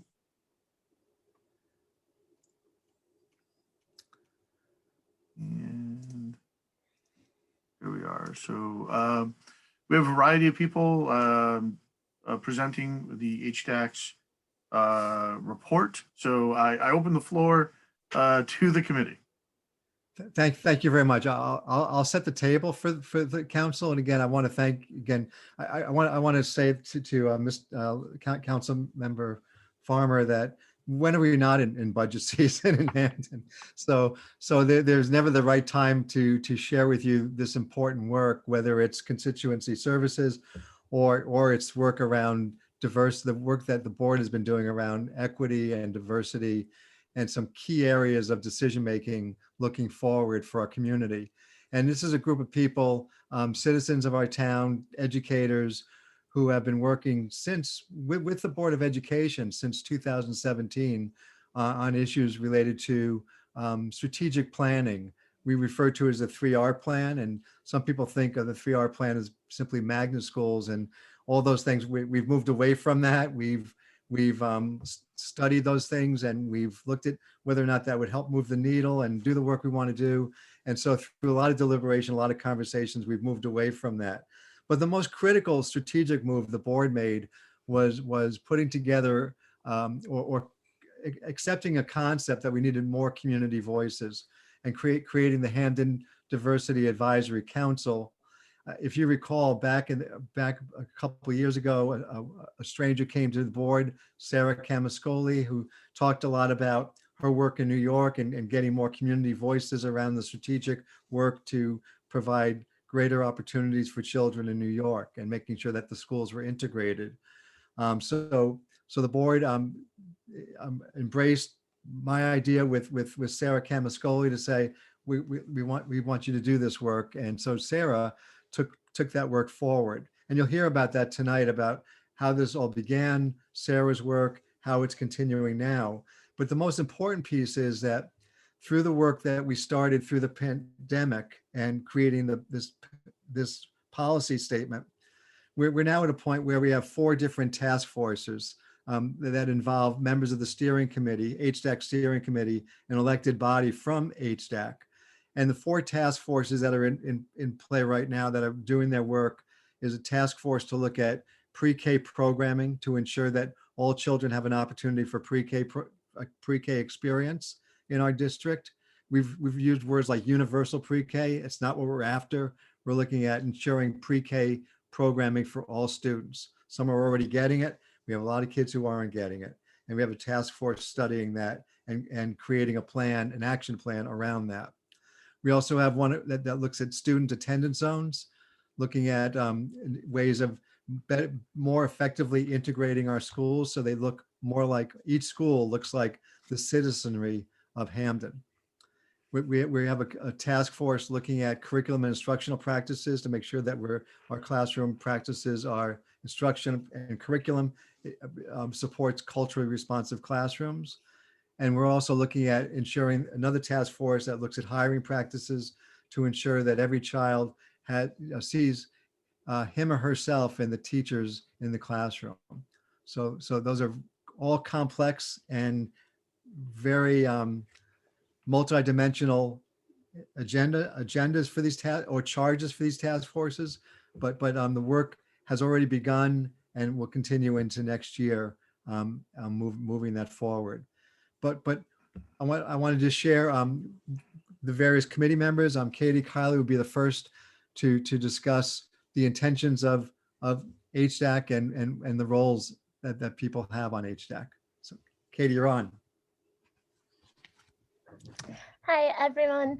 I'm just going to quickly go over and explain, just so you know, kind of what our purpose is going forward and kind of what you can look forward to in our presentation, so that you know what's coming up. So first, our main intention of coming to the Legislative Council tonight and presenting at this meeting, the number one thing is that we want to make sure that we're able to share the report that we created, not just with you, the Legislative Council, but also with the entire Hamden community. Part of this work really hinges on making sure that there's not just transparency, but that everyone in Hamden is able to knows what's going on through the steps of the process. And that way there's ample access for everyone to have their voice heard, and we get all the perspectives so that we can really make the best choices going forward. Our second intention tonight is to make sure that we're able to provide you with the opportunity to ask clarifying questions. And so by that, what we mean specifically is asking questions that start with what when you see in our presentation, things that aren't clear that you would like more clarity on that we can give you. And so really we'll share with you the why, but we're keeping that for the 80 plus members who are part of HDAC who kind of put together why this work is so important, and those members. But we really want to keep tonight for you guys to ask clarifying questions so that tonight everybody walks away with a clear understanding of what's going on and where we're going forward. But also, and there may be some questions that we will get back to you on, things like that. But this is really to make sure that everybody is on the same page with what we're planning to do. And then finally, our third intention tonight is really to make sure that we're able to identify with the Legislative Council avenues for support and communication from HDAC and the council. We want to make sure that all stakeholders in Hamden are included, and by stakeholders, basically all Hamden residents, Hamden families. It's really crucial that everybody is involved in this really difficult work, but not just involved. We need to make sure that everybody is supportive of the work going forward. And so what does that look like? we want to be able to share a timeline for the task forces that we have and when and how those opportunities will be included for people to contribute and get in contact with us. We also want to make sure that we give with you a timeline for when we'll be publicizing and for publication to share. And then finally, when we will actually be implementing it. So we want to make sure that that information is clear and we take a lot of that guesswork and wondering out of everyone's minds. The third thing that we want to do is really set up with the council a vision for what support looks like. So how can the council really be supportive and instrumental in the work that we're doing? What are we looking for and asking for from you? So that means, you know, how can you help us engage the community in conversations? How can we make sure that you have a clear understanding of the work that we are doing? The report that we made and the task forces, what does that look like? In order that way you guys, when helping us and giving out that information, you're able to make sure that it's clear, accurate, and direct with your constituents that you represent. And then finally, we want to make sure that you can direct your constituents to us, to the right avenues to make sure that all the communication is flowing in the right directions and that, again, nobody's voice is left out. Because as Superintendent Goler mentioned, it's not that everybody is going to agree and that we won't have difficult conversations. We're going to have difficult conversations. In fact, that is without those conversations, we can't do this hard work. But in order for this to be successful, there must be engagement from as many people as possible. And so really, well, and then the last part I'm just going to quickly address is sort of what are the roles and how does HDAC function? So basically, the Board of Education right now is going, all of our decisions will go through the Board of Education. And we're working closely with them to make sure that they are able to approve and in effect, put out the implementation. Our goal as the steering committee is really to put together the task force and the plans and put in place what needs to happen so that it can be successful.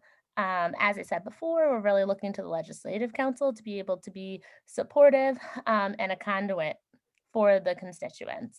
And then part of our work and how we're able to do it is we have an amazing facilitator, Rachel Norman, who really is helping us stay on task, give us timelines so that we're accountable and able to give it, help make sure that we're able to grow with weekly check-ins, making sure that there is progress and assessment of the work that we're doing as we go forward. And really making sure that this doesn't stay stagnant, but that our work keeps going until we get it done. And so with that, sorry if I was speed talking a little bit, I'm going to turn it over to Carlin, who will kind of give you an introduction and get the process started. Thank you.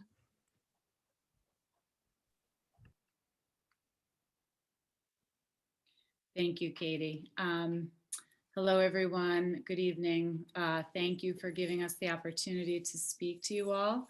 I am having a little trouble sharing my screen, so I'm not really sure what's happening. So I'm going to go forward and go ahead and get started. And if we can get the report up on the screen, we'll try. Okay.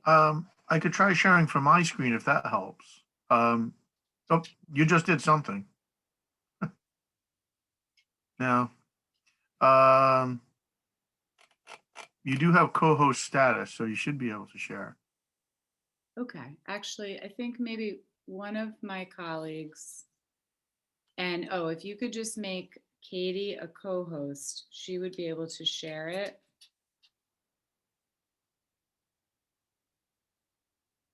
Yep, that should be done now.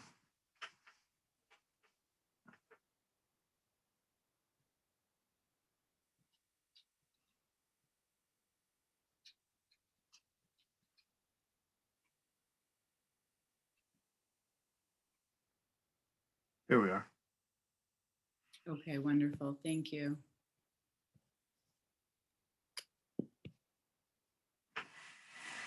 Okay, so good evening, everyone. Thank you for your patience there. So that's our report that you're all seeing. It is a 50-page report. The link was included. It's in the agenda for tonight's meeting, and it is also posted on the Board of Education website for easy access. So what is HDAC? Since 2017, the Hamden Board of Education has been discussing how to address a series of challenges and opportunities: a decrease in state funding to towns for education, a decline in enrollment across Connecticut, the challenge of meeting state guidelines for diversity, and incorporating Hamden's own community values around diversity and inclusiveness. This inquiry led to the creation of the 3R initiative. Since starting the 3R initiative, there have been a series of new policy developments, as well as a global pandemic and national racial uprisings. This inspired the board to support the creation of the Hamden Diversity Advisory Council, or HDAC for short, an unprecedented community design process. What was our initiative? The Hamden Diversity Advisory Council is an initiative to engage community leaders in the process of reimagining, restructuring, and redesigning results for equity and diversity in Hamden Public Schools with the unique challenges of today's world. HDAC worked to model what the Hamden community needs most: to engage across differences, to build relationships, to analyze data, and to challenge one another to come to a shared commitment and vision for Hamden schools for racial equity in education. HDAC joined 70 parents, teachers, students, administrators, and community advocates to be part of this work and to share it with their prospective organizations and communities. Who were our members? The 70 HDAC members voted 5 members onto a steering committee: Frank Dixon, a parent and community advocate at Hamden High School; Miriam Kahn, student and community advocate at Hamden High School; myself, Carlin Meinson, parent at Hamden Public Schools; Laretha Felton, teacher and community advocate in Hamden Public Schools, the Ethnic Minority Affairs Commission, and the Hamden Board of Education; and Kathleen Kiley, teacher and community advocate at Ridge Hill Elementary and EMAC. These 5 community members received an honorarium to draft the following report to publicize the wider group's conversations, priorities, and policy recommendations to the Board of Education. Sarah Camuscoli, founder of Integrate NYC, instructor at Yale Education Studies Program, and student at Yale Law School, served as the lead facilitator. Zoe Masters, student at Yale Law School, worked as a researcher and co-facilitator.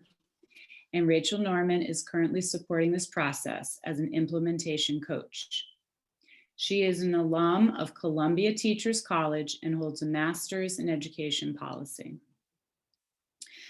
So our schedule. HDAC first met as a full group in February 2020, and then quickly moved to a virtual platform through July 2020 while managing the impact of COVID-19 and national racial uprisings.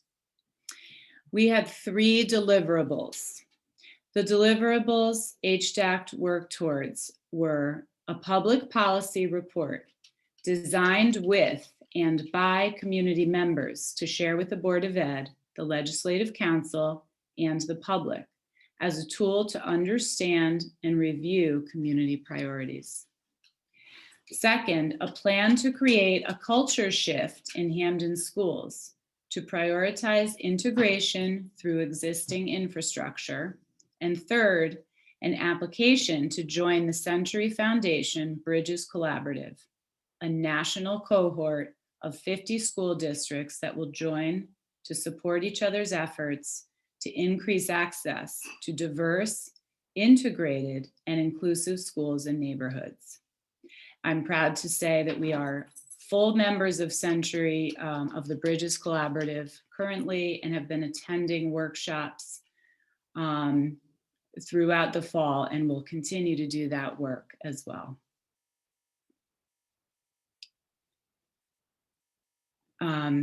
And I just am going to read an excerpt from Frank Dixon and my letter at the beginning of the report. We, the parents, introduce these ideas, and I'm just going to read an excerpt in the spirit of time. In our introductory letter from the HDAC Steering Committee, Frank Dixon and I speak of the institutionalized racism and subjugation our country has created, a multi-generational culture which has consistently contributed to the inability for Black Americans to adapt at the same pace as the majority, unfailingly living in a never-ending state of social and economic recovery. The erection of American social construct has created two Americas, one Black and one white. These two Americas are separated primarily across poverty lines, lines which are linked directly to unequal resources, one being education. It is important to actually acknowledge, accept, and remove all systemic racism. It is time for Hamden to reimagine its system in terms of opportunity and equity for all, and ask leaders and politicians to be accountable collectively for available resources. So I'll move to the first section of our beautiful report.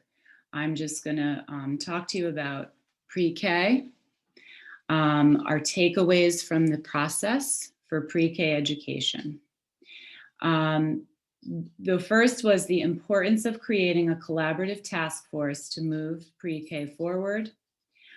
We need to balance many factors, one being supporting existing family-owned, especially Black-owned pre-K, supporting expanding pre-K access in our town to all children, expanding and supporting high school mentorship program with that existing pre-K program, addressing issues with teacher unions and contractual benefits, and making sure that it's child-centered, that we design our pre-K through 12 trajectory based on the students that walk into our pre-K doors each year.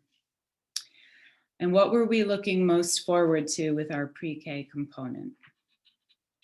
This is an incredible opportunity to start from the ground up and redesign what we have as a gateway into our school system that celebrates the diversity in our town and creates an accepting community for our youngest people. And I will now hand it over, well, I'll hand it back to Katie Kiley, who's going to talk to you about the controlled choice enrollment.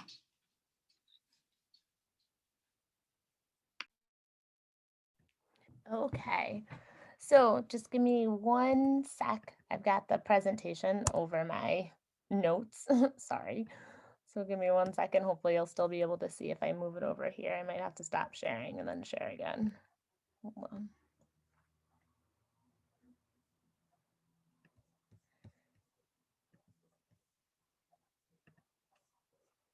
All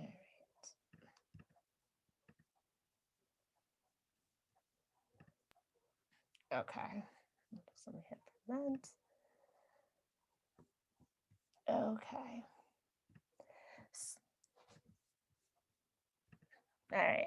Thank you for bearing with me with that while I went through. So one of the main takeaways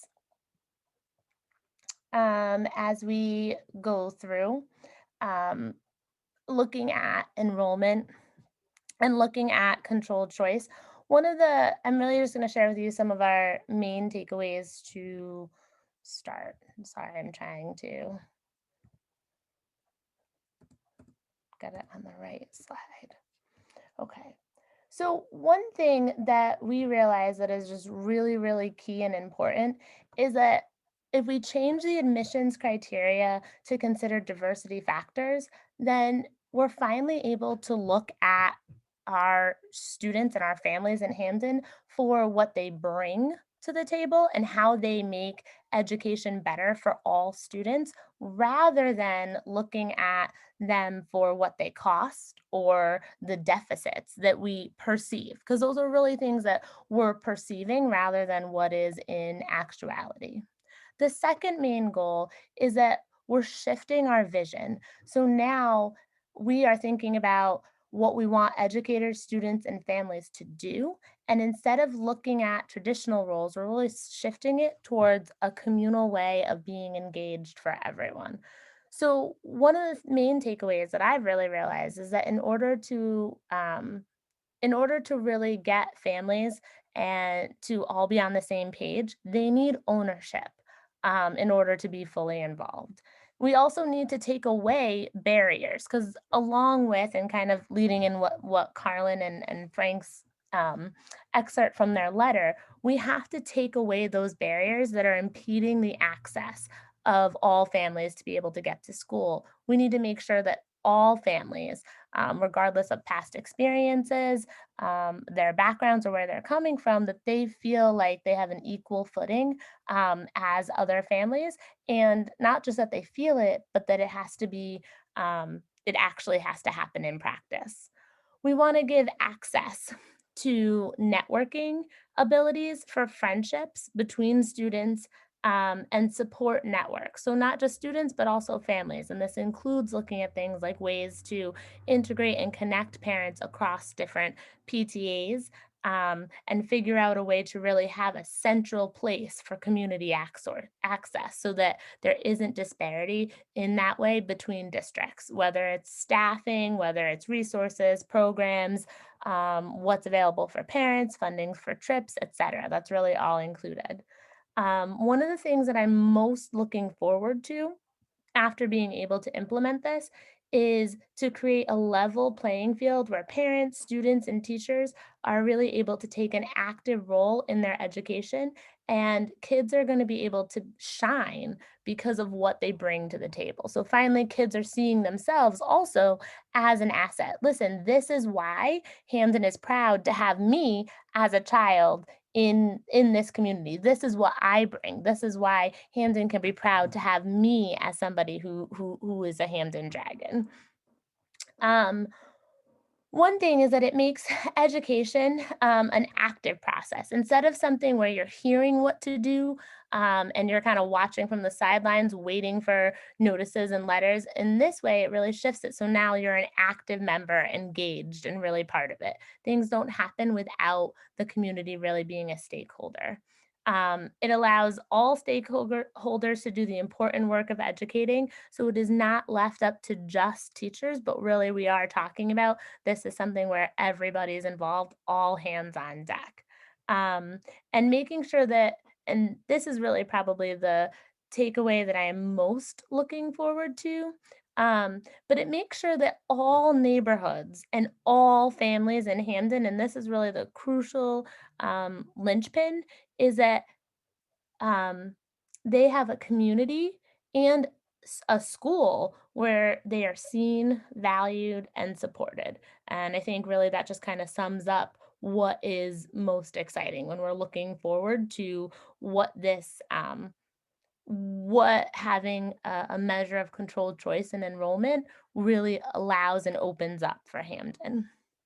And so with that, I am now going to turn it over to Miriam um, to kind of talk a little bit about the teacher diversity and resources piece.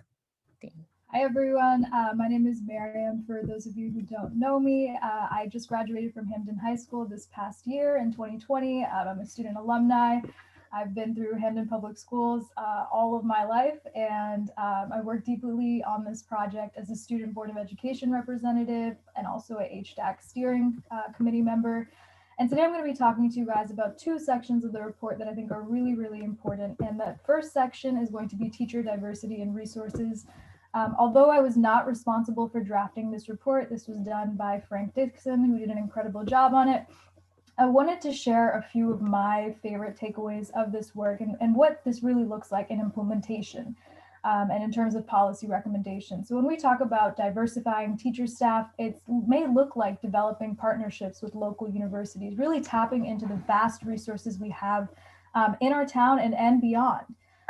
Monitoring retention of current teachers of color. So really doing some research, really allocating a lot of time and dedication into recruiting teachers of color and creating a workspace that also empowers them, that wants teachers of color to really want to be in Hamden, to say that this is a supportive, equitable school district that really honors them for the contributions they make and for the experiences they bring in. And I speak as a student of color, not having seen many teachers of color that look like me. And the few that I have had such a profound impact on who I am today, and knowing we need more of that going forward.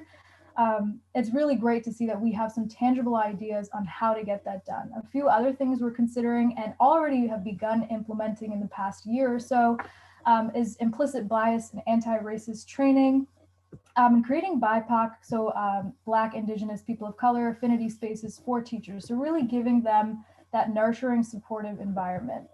I'm going to now transition into the next part of the report, which is a culturally responsive curriculum. I had an amazing time writing this because I think there's so much that can be done and it costs $0 to make these changes. And again, $0, I know we're in budget season, that should ring a bell. And you know, that should, you know, turn it on for all of us, that these are changes that can very easily be made with that support, with that dedication from people, not only on the Board of Education, not only students, not only parents, but from the support of all of you. In terms of what that looks like, celebrating and recognizing holidays, right? Really exploring the vast cultures we have in our communities and bringing them out, making sure we're celebrating students, making sure we're incorporating that into our curriculum. Utilizing a dynamic curriculum, right? One that connects things that have happened in the past to where we are currently. And what do I mean by that? Miss Danielle Sangster was one of the most amazing teachers I've had at Hamden High School. She's an English teacher. And a lot of the work we did in her class was around genocide. It was around racism, around a lot of these very heavy topics. And I think the thing she did so beautifully was we never solely spoke about those issues in a past tense. We always connected it to where we are currently. We always talked about bigger picture things. And I think that's so important to have a curriculum that allows us to evaluate things in the past, but connect it to where we are now and see how we can use the past to influence where we go. How can we use that to dismantle racism? How can we use that to empower students to be the change makers on the issues that affect them? The last thing, you know, just adapting a curriculum that's not as Eurocentric as it is. So really focusing on many different cultures, focusing on empowering students, especially students of marginalized backgrounds. That's a little bit of the work that I contributed here and I think is so, so amazing. And I think some more general takeaways you guys will be hearing from me at the end, but really that for policies to be both effective and equitable, they always have to be community-led and community-driven. And that's why this report is so beautiful. The love and so much of the dedication that's been put in by every single person who has put hours into, you know, making this report, whether it's changing colors of the slides and putting everything together, whether it's the graphic things, whether it's making time to meet in the midst of a pandemic and sitting on Zoom for hours, as I'm sure you guys are no stranger to.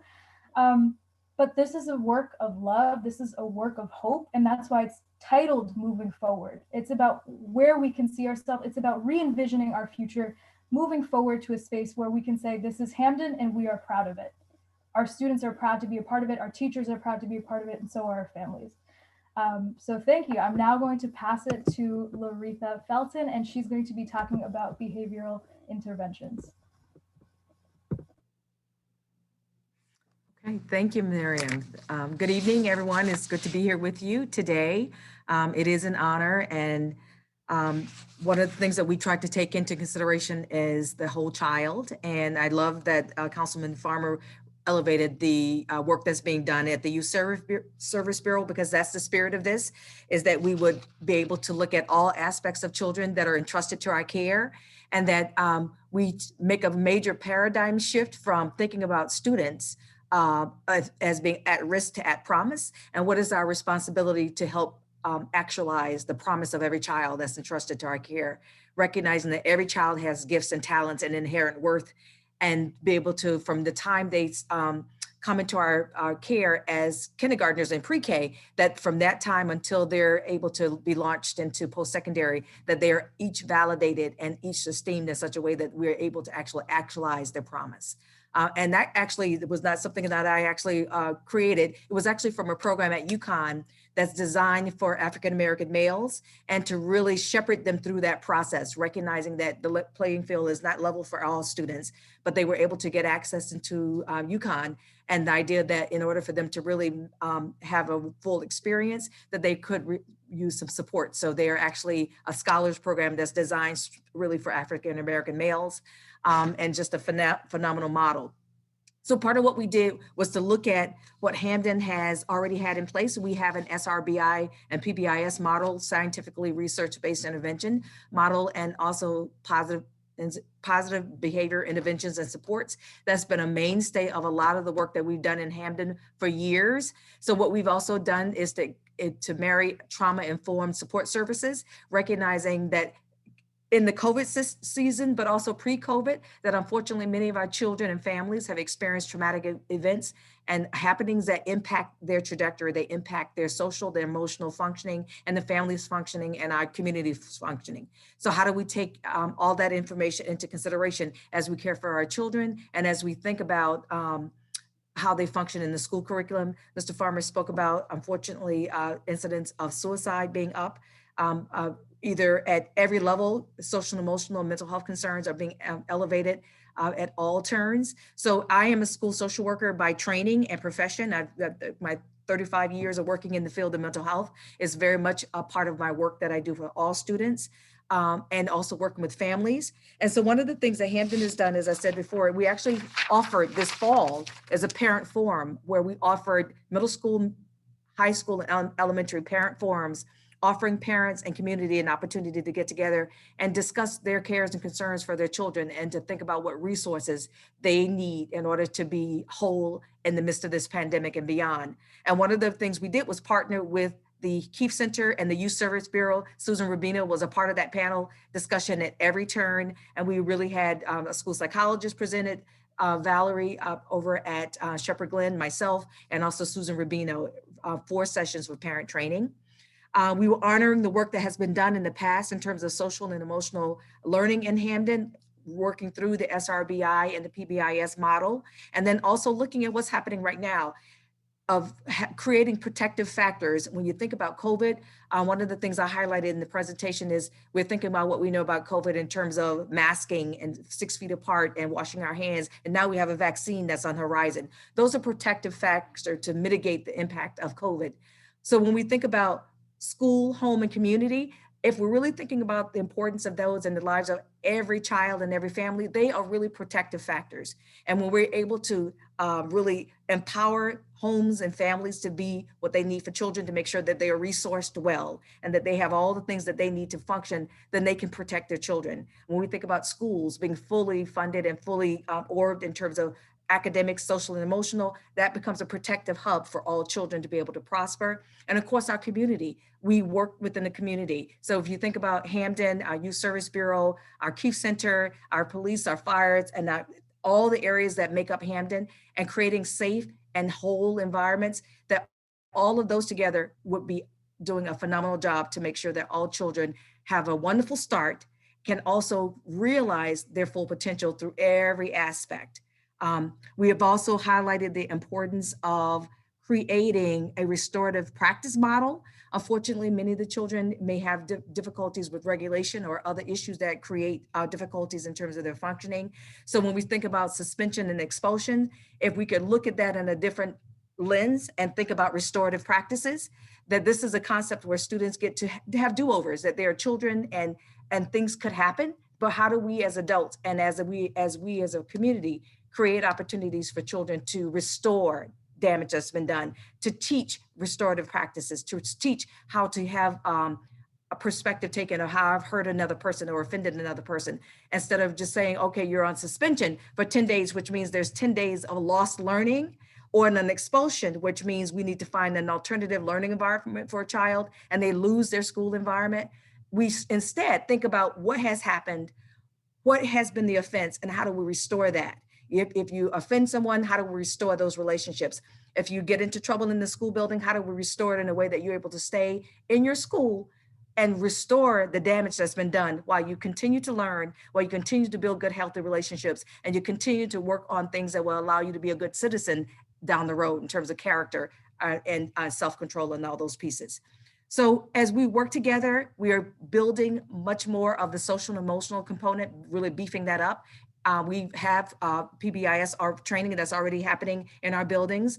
Val Souza is one of our trainers. I'm actually trained in PBIS as well. We've also worked with Mark Brackett at Yale University in terms of emotional intelligence. Many of you know his work. He's a national author, has toured the country, and we actually have a program that we work with Yale as well that's part of that process.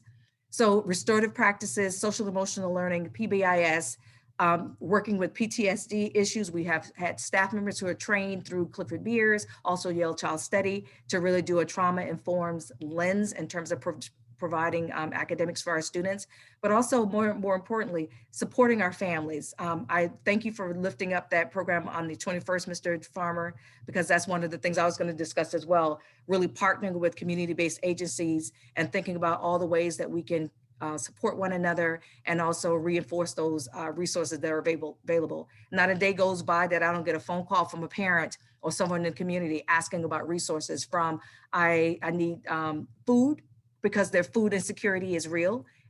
We are doing a wonderful job, and I want to have a shout out to my superintendent and our board members here now that we're actually providing for the basic needs of families, where housing insecurities and food insecurities are real. So when children are hungry, how can they learn, right? So all children get to have an opportunity to have meals during the day. Also, they can have meals in the evenings and weekends. Basic needs are met. The Keefe Center is part of that process where they're providing that and including our own food service programs here. So a wealth of opportunities that are there, but meeting basic needs: food, shelter, clothing, safety, emotional safety, physical safety, psychological safety. So children can show up in their schools and in their communities ready to learn, but also be received and respected as being valuable jewels that they are, right? So families needing to sense that, teachers and staff needing to sense that, we needing to sense that, because we truly are stronger together. And once we really look at the importance of collaborating together and making sure that we recognize, like one of our former superintendent would say, all means all, that all children deserve to have a quality experience, regardless of their zip code, then we begin to understand and embrace that we belong together. We're all part of Hamden. We're all dragons. How do we make sure that each one of us get to accelerate in such a way that our trajectories can become self-fulfilling prophecies versus a sentence to something that's less than what it should be, all right? So that's basically it. And the details are in the report. I will not go through and read through the report. All the information is there, but just highlighting SRBI services that are in place, PBIS, and also trauma-informed lenses and restorative practices and community-based collaboration between home, school, and community. Okay. Thank you.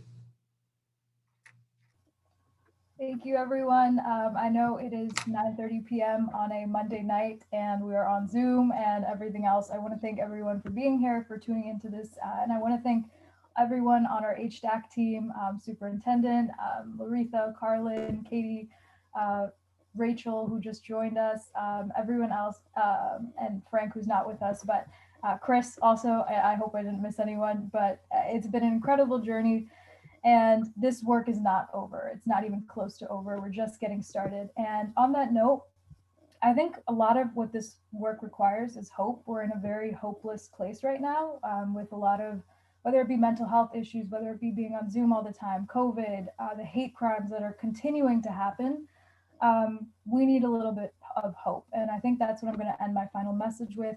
This is a student letter similar to the one that Carlin had in the beginning as a parent letter. And I'm just going to read that to you all tonight to finish it off.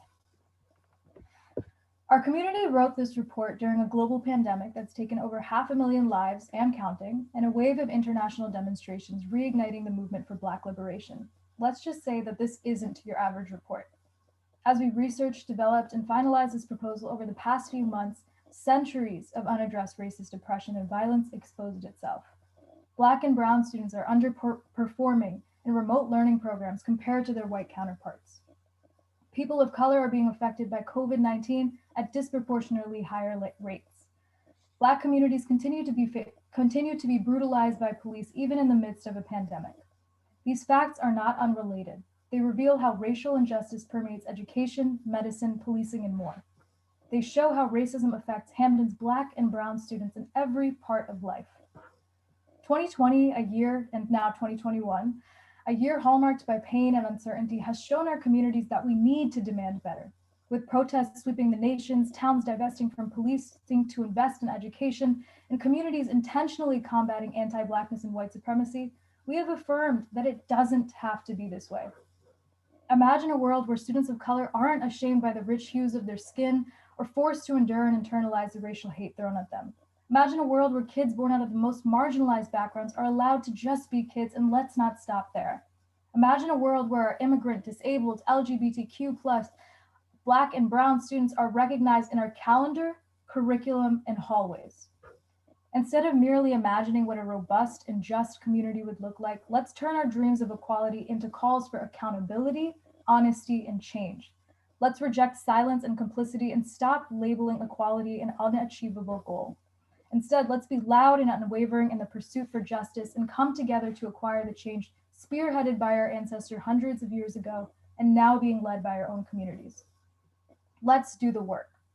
We stand before you today with a 50-page report in hand, one formulated in an unprecedented time and in an unprecedented way. We need your support, every single one of you legislative council members, to aid us in our efforts to truly benefit our communities and to move this work forward. I speak to you as a Muslim woman, a daughter of first-generation Pakistani immigrants, an unapologetic community organizer, and a graduate of Hamden High's class of 2020. As you read the report created by a group of Hamden students, parents, teachers, and residents, remember that lasting and meaningful change will always stem from our communities. Let's transform Hamden into the place we know it can be. Thank you, everyone.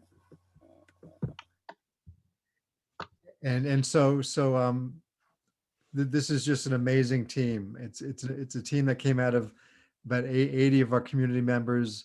The steering committee was voted on to be a steering committee to continue the work, the task force work. And again, I can't be more grateful than I am to have this team do this really critical work for our community. So again, President McGarry, thank you for giving us the opportunity to share our work with the council, and we do hope that the council will continue to support us in our efforts to ensure that we get where we need to get as a community. So thank you. Thank you. Your work is deeply appreciated and deeply needed. So thank you to everyone for the votes who presented tonight and for all the other folks who spent so much work. Mr. Dixon, I know, has put in a lot of work on that. He has gone on to chair our charter revision committee. So we are really utilizing him in his talent. So much appreciated, everyone. It's important work. It's crucial work, and so glad that you brought it to us tonight. I make no bones about what a fan I am of pre-K. So happy to see that being woven into this. And it's just good. It is hopeful, Ms. Collins. So thank you. We do need some hope now, and your words were beautiful. So thank you for that. And we'll just open up to comments and questions from our council members. Mr. Farmer. Thank you, Council President. I do share this message of hope. It fills my heart with joy to see the beloved community. I had the honor of being under the tutelage of Ms. Felton when I was at Spring Glen, and to see new mentors like Miss Khan. It is really a blessing and an honor to see y'all come together and talk about what the future of Hamden could look like.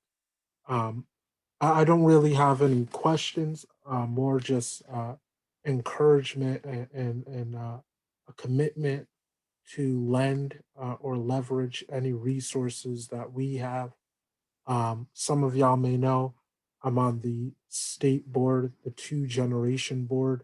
So we have some funding, we have resources, and we can help with research. So ever the need comes up, feel free to reach out to me and I will connect y'all with the 2 Gen coordinator. But thank you for all the work that y'all are doing and all the work that you will do. Thank you, Mr. Farmer. Ms. Bias. I am extremely thankful for the labor and the love that went into this reporting. Thank you so much. This was a beautiful presentation tonight. You guys did an amazing job. And I'm so excited for folks to pour over this reporting and over these action items and us really to continue the work going forward. So if there's ways that you guys know that we could be doing better and you see us and you can call us out when you can. This is beautiful. I spent a good chunk of my life in the Hamden Public Schools. I've been a lifelong resident here in Hamden, and this honestly was a long time coming, and I appreciate all your work and effort. Thank you, Ms. Bias. Ms. Gary.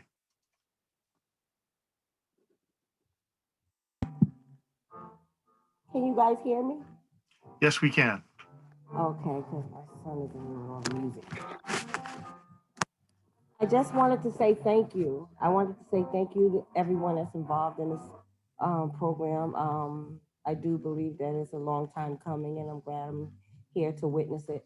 And again, like my colleagues have said, if there's anything that we can do, reach out to us. I'm 110% sold on it, and I just want to encourage you guys to move forward. And I don't see no dropping the ball. I see it moving forward. So I just wanted to say thank you. Thank you, Ms. Gary. Mr. McDowell. Thank you. Yeah, this is arguably one of the most meaningful presentations that we've received in quite some time. It not only is it clear and direct, but it has teeth, and that's something that it's refreshing to see that. And I really appreciate the work and the time and the effort that has gone into creating something that really has the ability to make a difference for so many people in a generational way. So thank you for that. Looking forward to the work ahead. As my colleague said, stay on top of us. Let us know what we need to be doing to support this and how we can do that. Thank you. Thank you, Mr. McDowell. Mr. Weber.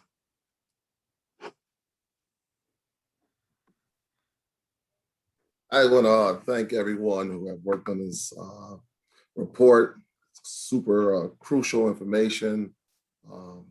And, I really appreciate the fact that it starts honest dialogue with great recommendations and some accountability factors. And I certainly appreciate everyone who worked on it. And I look forward to supporting and moving forward. If there's anything that we can do, certainly feel free to reach out to me or any of my colleagues that have already spoken. Thank you so much. Thank you, Mr. Weber. Dr. Horsley. I just want to say thank you also. I really appreciate that the Board of Education was willing to put together this diverse group of people in the steering committee across generations, across races, ethnicities. It's really great to see our community come together to support our schools and to support diversity in our schools and making sure that we do build anti-racism into our curriculum in a smart way. So thank you so much for your work. And as my colleague said, let's keep the conversation going.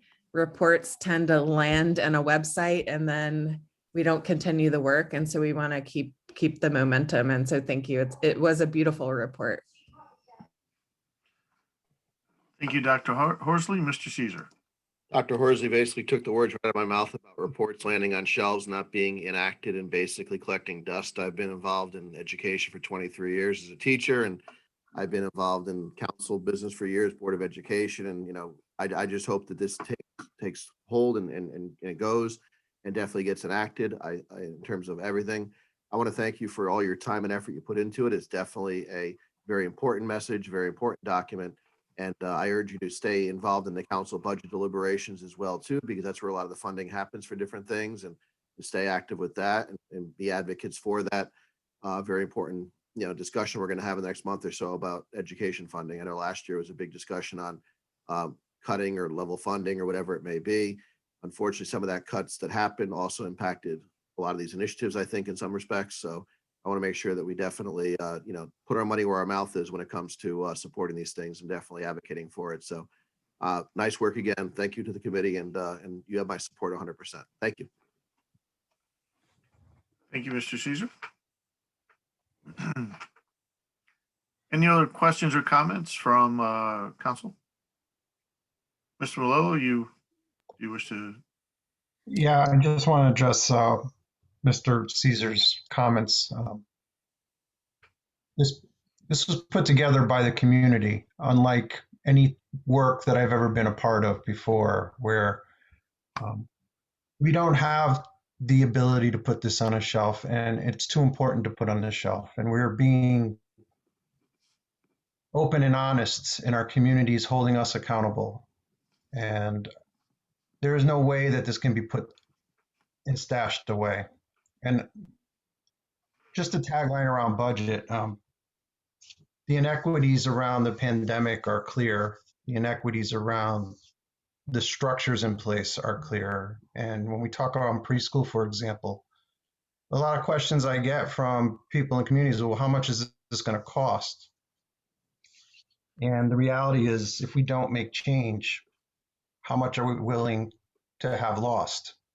Because preschool are for the haves.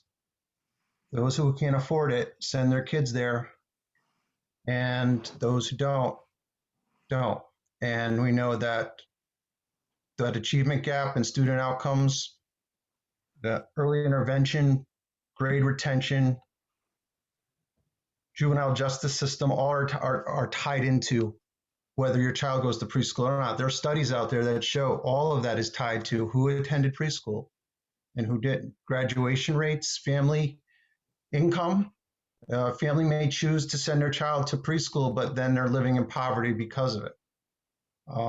There are lots of pieces around this report that will transform the school district in a positive light. So I want to thank you for being partners. The feedback we're getting is just heartwarming, and I want to thank you. Thank you, Mr. Lowe. Ms. Carey.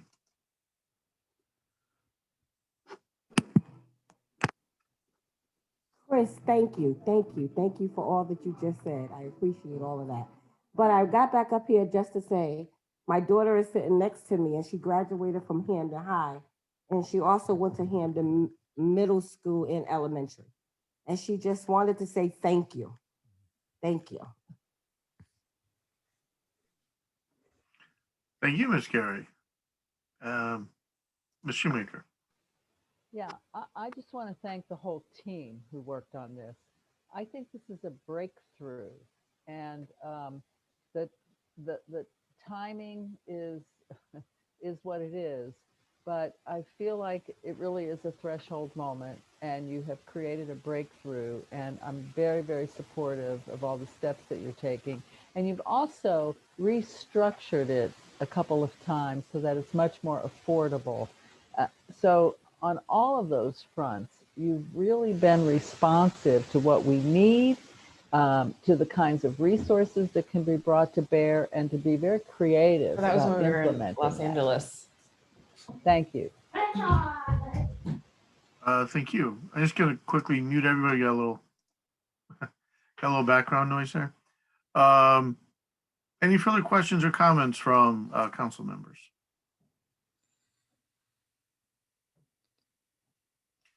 Well, seeing done, I'm just gonna yet again say thank you very much to the HDAC group for all your work and for your presentation tonight. Very much appreciated. Really looking forward to see our next steps. Superintendent Glover, do you want to say some last words? No, just thank you very much for your comments and thank you more for your time. I appreciate it. We all appreciate it. Thank you.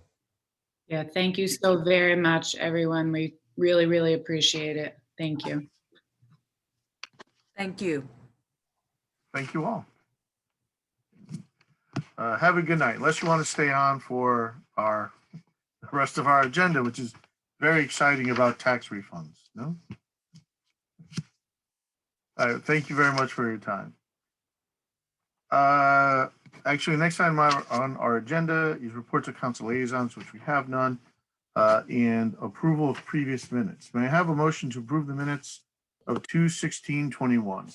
So moved. Second. Sounds like Dr. Horsley got in there and Mr. McDowell the second. Discussion.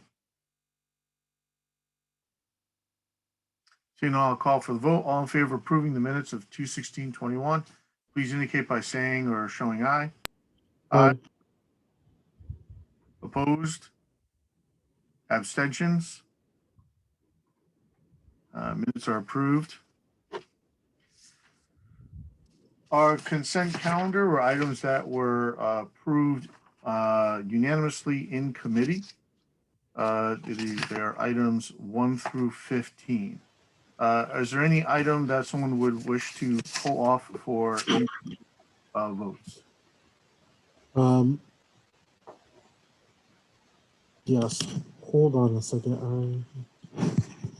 While you're thinking, I'll go to Mr. McDowell, who has his hand up. Mr. McDowell? I'm going to ask that items 12, 13, 14, and 15 be pulled for consideration and discussion of the full council. 12 through 15? Yes.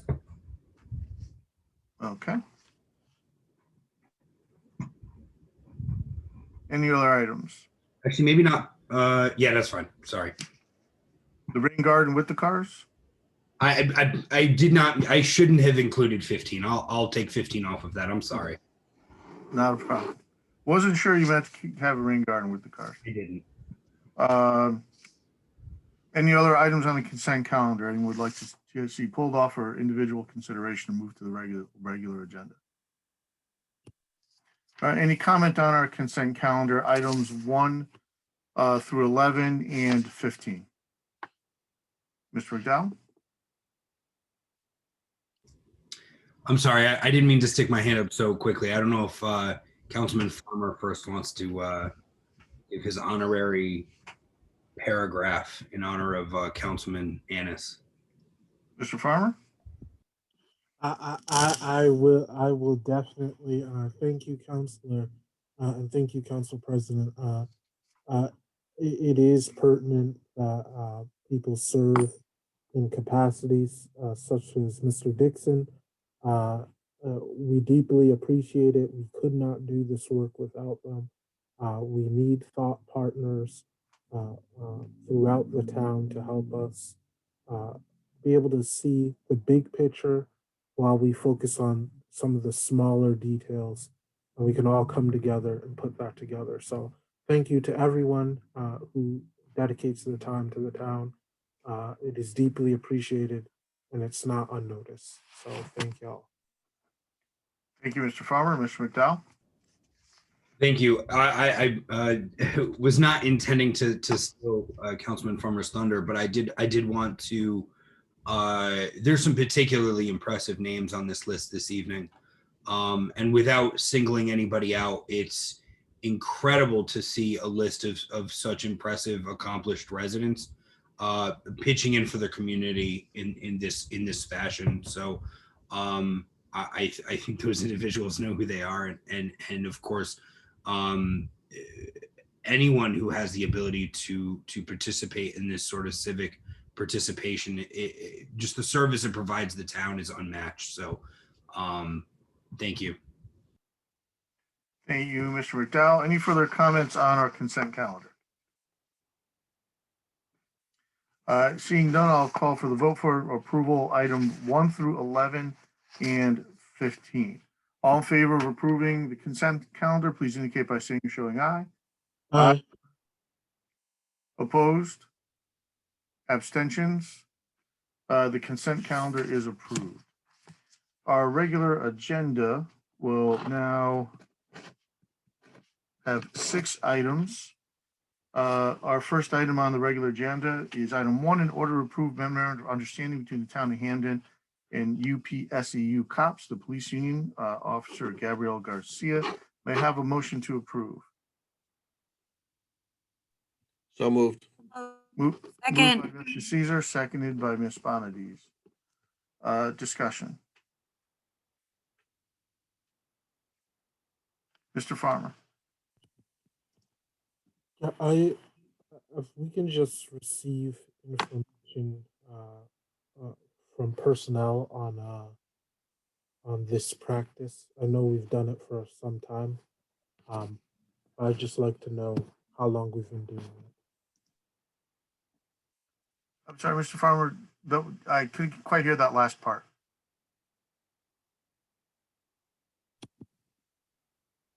Sorry, I apologize about that. My headphones disconnected. So I was just saying if we could get how long this has been a practice from personnel. I know we've been doing it for some time. I would just like to know. Sure.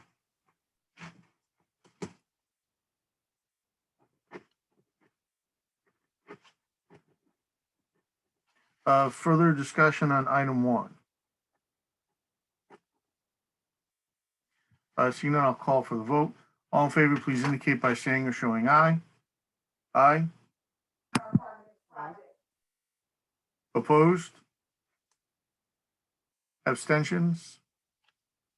Item 1 passes. Item 2, in order to approve memorandum of understanding between the town of Hamden and UPSEU COPS, Officer Enrique Rivera Rodriguez. May I have a motion? So moved. Moved by Mr. Caesar, Second. seconded by Ms. Bonadies. Discussion.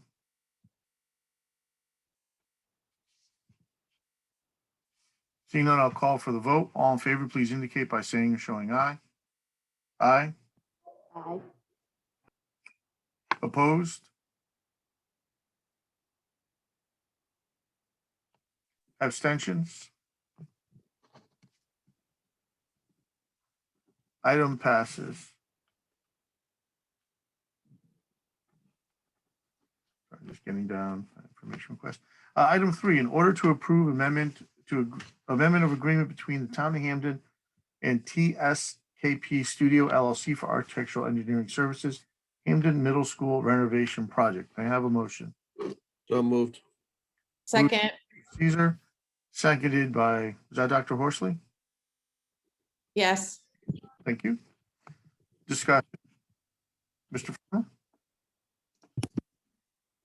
Yeah, thank you, Council President. I am going to be supporting this motion tonight. I would be remiss if I did not just point out, like, with these services and with these contracts, we often go over the budgeted limits, and a lot of the dialogue that we need to have. We just had a great presentation. We've come a long way on the 3 R's project, and I hope that the Board of Education will continue to partner with us and listen thoroughly so that we do not have to go back to the drawing board unneeded or unfounded. So I'm glad we are saving money. I'm glad that this is working out. But that has historically not always been the case. So I will be supporting this tonight.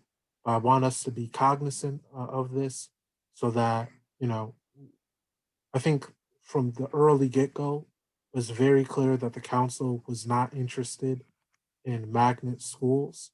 And by us not having that conversation sooner, it ended up costing us money. It is a lucky mistake that this happened to turn out in a way where we could be more thoughtful because of COVID. It and we can save money. But again, that's not always the case. So I'm just hoping that we can be better with these practices in the future. Thank you, Mr. Farmer. Mr. McDowell. Thank you. I see Mrs. Smith is with us this evening. This, if my understanding is correct, this came from a bit of foresight, right? Am I correct? There was some analysis done, and this came from a little bit of foresight. Is that correct? That is correct. It came from some pretty lengthy study of the needs for the new sixth grade. The original design was simply based on, as you all know, the idea of the sixth grade moving into the middle school. This design change came from the faculty and staff at the school really working with the architect to look at that bottom floor space and recognizing that the gymnasium was really not the best use of the space. So yes, I would agree with that. I would agree with that wording. No, it's nice to see analysis and foresight and thought being put into these projects as the process unfolds. I think it's something that we asked for very early in the process. It's something that we haven't always been very good at it in the past, and it's nice to know that that's part of the process and that that's moving forward accordingly. So thank you for bringing that to us, and I look forward to supporting this evening. Thank you, Mr. McDowell. Any further questions or comments? I too will just add my support for this and thanks to Ms. Smith and the Board of Ed team for being so diligent and thoughtful in this work. And in addition, the SBC for the work that they do there. Very important. Seeing no further comments or questions, I'll call for the vote. All in favor of item 3, please indicate by saying or showing aye. Aye. Opposed?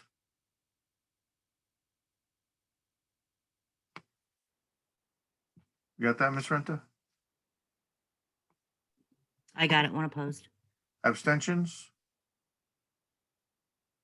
Item passes.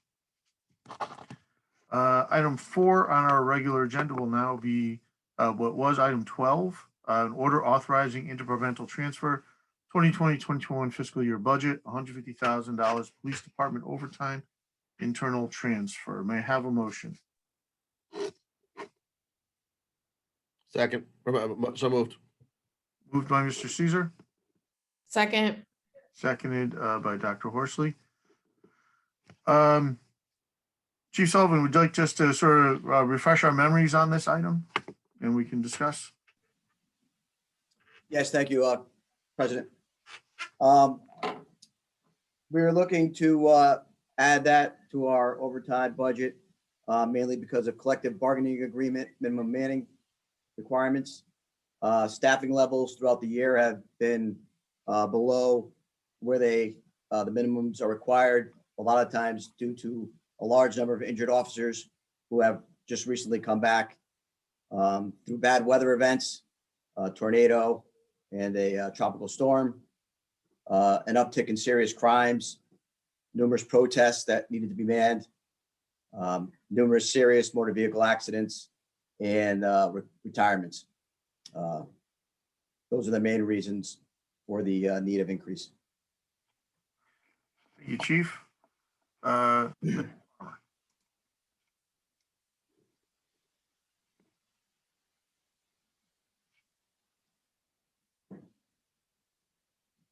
Mr. Farmer?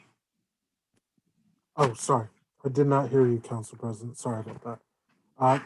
Good evening, Chief. Hope you got some needed R&R. I guess I have 2 questions for you tonight, Chief. One, what is the breakdown of this $150,000 between storms, protests, serious accidents, uptick in crime? Like, how is this broken down? We could probably go and just tell staff and get some of those answers for you. I wouldn't be able to have them here. A majority of our overtime comes from our collective bargaining agreement, minimum manning requirements. That's where a majority of our overtime costs come from. Great. I look forward to that data. The second question is not necessarily pertinent in the sense of on the nose of this, but in the spirit of this. I would love to hear at the appropriate time our plan to mitigate overtime, and then our plan to restructure where appropriate so that we can have the proper amount of manning as well as be able to have funds to do overtime when necessary and when appropriate. So whenever that appropriate time is, but I wanted to share that. We shared that the other night during your department. Obviously, you weren't there at the time, but just wanted to share that once again. So thank you, and I look forward to that data on this $150,000 being broken down, as well as a plan moving forward. Thank you, Councilman Farmer. Mr. McDowell. Thank you. Just to confirm, and for the sake of time, I'll ask about this and the next item together. These are transfers from within the police department budget, right? So these are coming from other places in your own budget. They're coming from salaries. Right. Okay, great. No, I this has been an extraordinary year. Appreciate you finding places in your own budget to make the movement necessary to move forward. Thank you for doing that. Thank you, Councilman McDowell. Further questions? Further questions or discussion? Seeing none, I'll call for the vote. All in favor of item 4 on the regular agenda, please indicate by showing aye. Aye. Aye. Aye. Opposed? Abstentions? Item 4 passes. Item 5 on a regular agenda, which was item 13, order authorizing interdepartmental transfer 2020-2021 fiscal year budget, $14,377, police department vehicle replacement internal transfer. May I have a motion? So moved. Second. Moved by Mr. Farmer, seconded by Mr. Caesar. Chief, again, would you like to just sort of refresh our memories on this item? Yeah, thank you, Mr. President. We are trying to take advantage of an opportunity to start replacing our fleet, which is somewhat depleted, especially our patrol vehicles that are very high on mileage.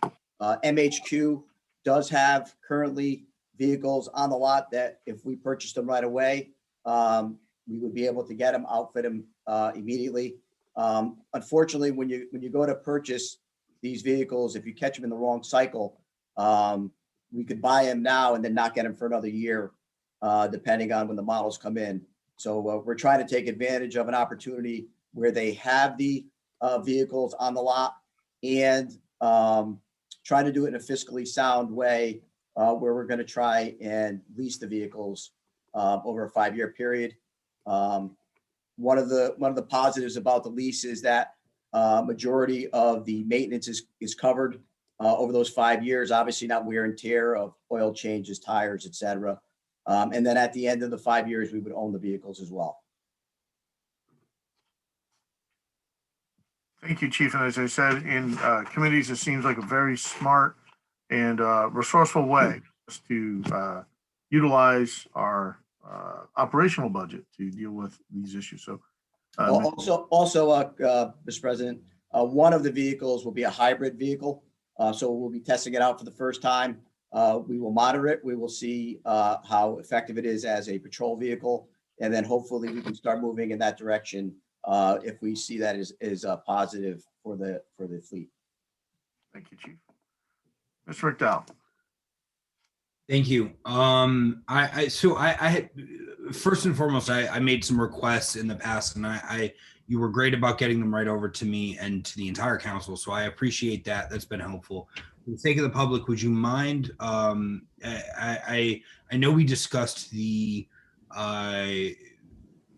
was a maintenance plan that comes with the vehicle lease, right? So it's not normal that a vehicle is serviced for 5 years on a lease. Would you mind just covering basically what that covers for us, what that does for us for the duration of the 5 years? Well, I think that's the like the engine, the main things that are under a warranty are the things that are going to be covered. Like I said, the oil changes, tires, et cetera, the wear and tear, we would still have to keep up that maintenance throughout the 5 years. Right. So it doesn't cover anything like oil changes or tire rotations. Those are things that happen over on Shepherd Avenue. Yes. But it does cover, it's basically a powertrain warranty. Covers anything under the hood, the expensive stuff. Something goes wrong with it in the first years, the first 5 years, they cover it. Yes. Thank you. The other and this is again, this and the next item. I want to, perhaps now is not the best time, but since we're talking about vehicle acquisition, I think it's important. For better or worse, the council is going to hear me talk a lot about this over the next couple months as we go through our budget and eventually our capital.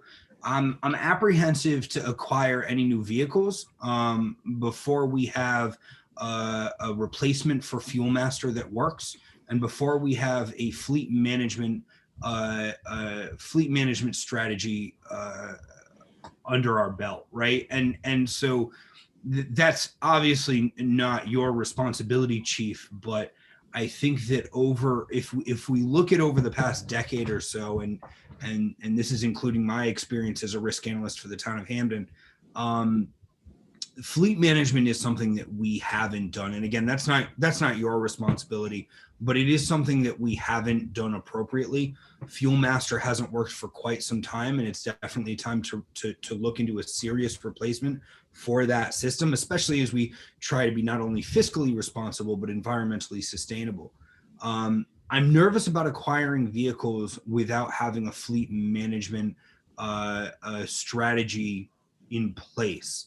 However, I recognize that you are in a particularly difficult situation for your fleet.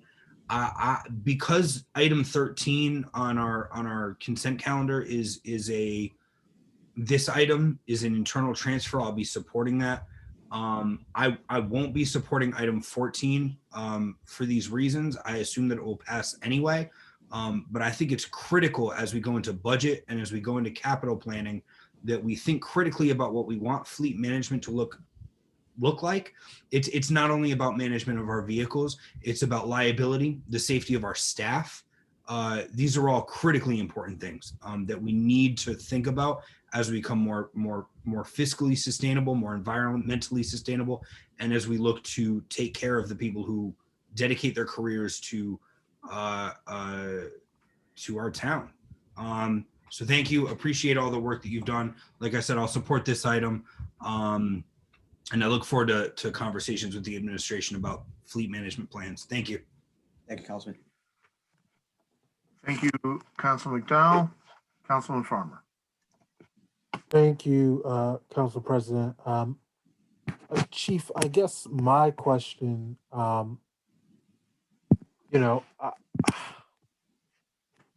struggle with this because I do see the need. I've seen some of the cars in disrepair. But I'm concerned in the sense of like, how does this differ from capital, right? So what's the difference in the cars you're asking to buy and purchase and service versus our capital plan? Are you going to be requesting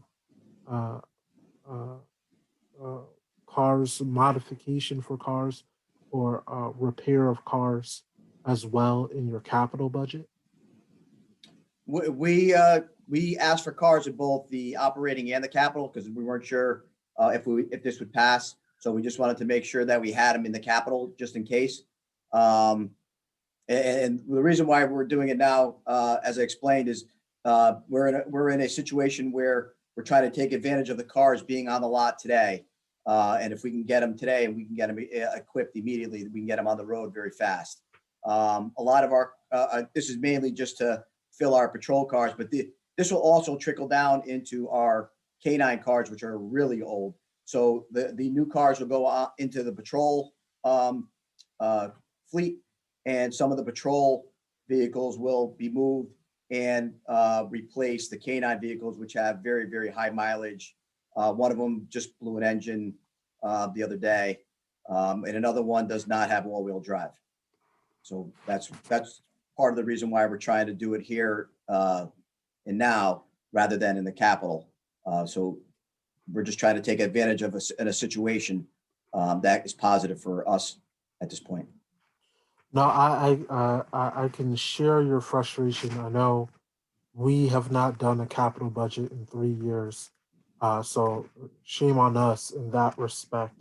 I guess what is the difference through you, Council President, in terms of how much money are you asking for this versus capital? So, what's the deduction from what you're asking from capital budget for this? What would the difference be in price? It's not that big of a difference in price. It just would be one. This one's over a 5-year period, where the other one would be a big lump sum. Okay, I appreciate your forward thinking, and I hope when we get to capital that we can remedy that, because I don't want us to be confused by the numbers.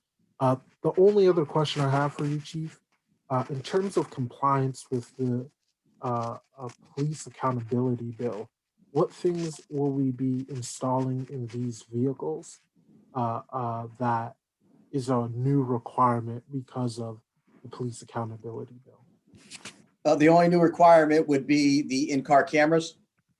We already have body cameras, so we're already in compliance with that.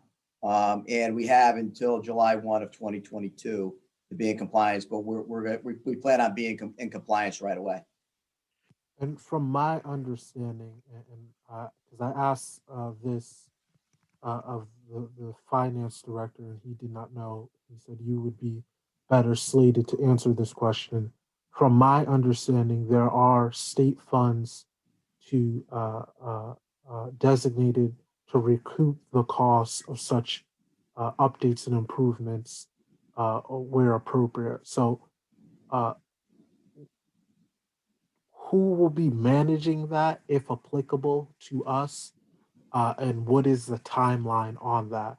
I want to make sure that as we're being compliant, if there are state funds, that we are make sure that we're being aggressive about that and making sure that we are not only compliant, but we're being frugal and prudent where we can. Yeah, we could receive up to 30%. We actually met today with the U.S. State's Attorney, who's helping us with grants. We're putting a team of 3 officers on that. There's also other monies that he believes that our department is eligible for. He thinks that we are a good fit for it, especially because of our participation in the Department of Justice's SPCP program, which makes us a very good candidate for a lot of monies that through grants that other cities and towns in Connecticut would not be available for.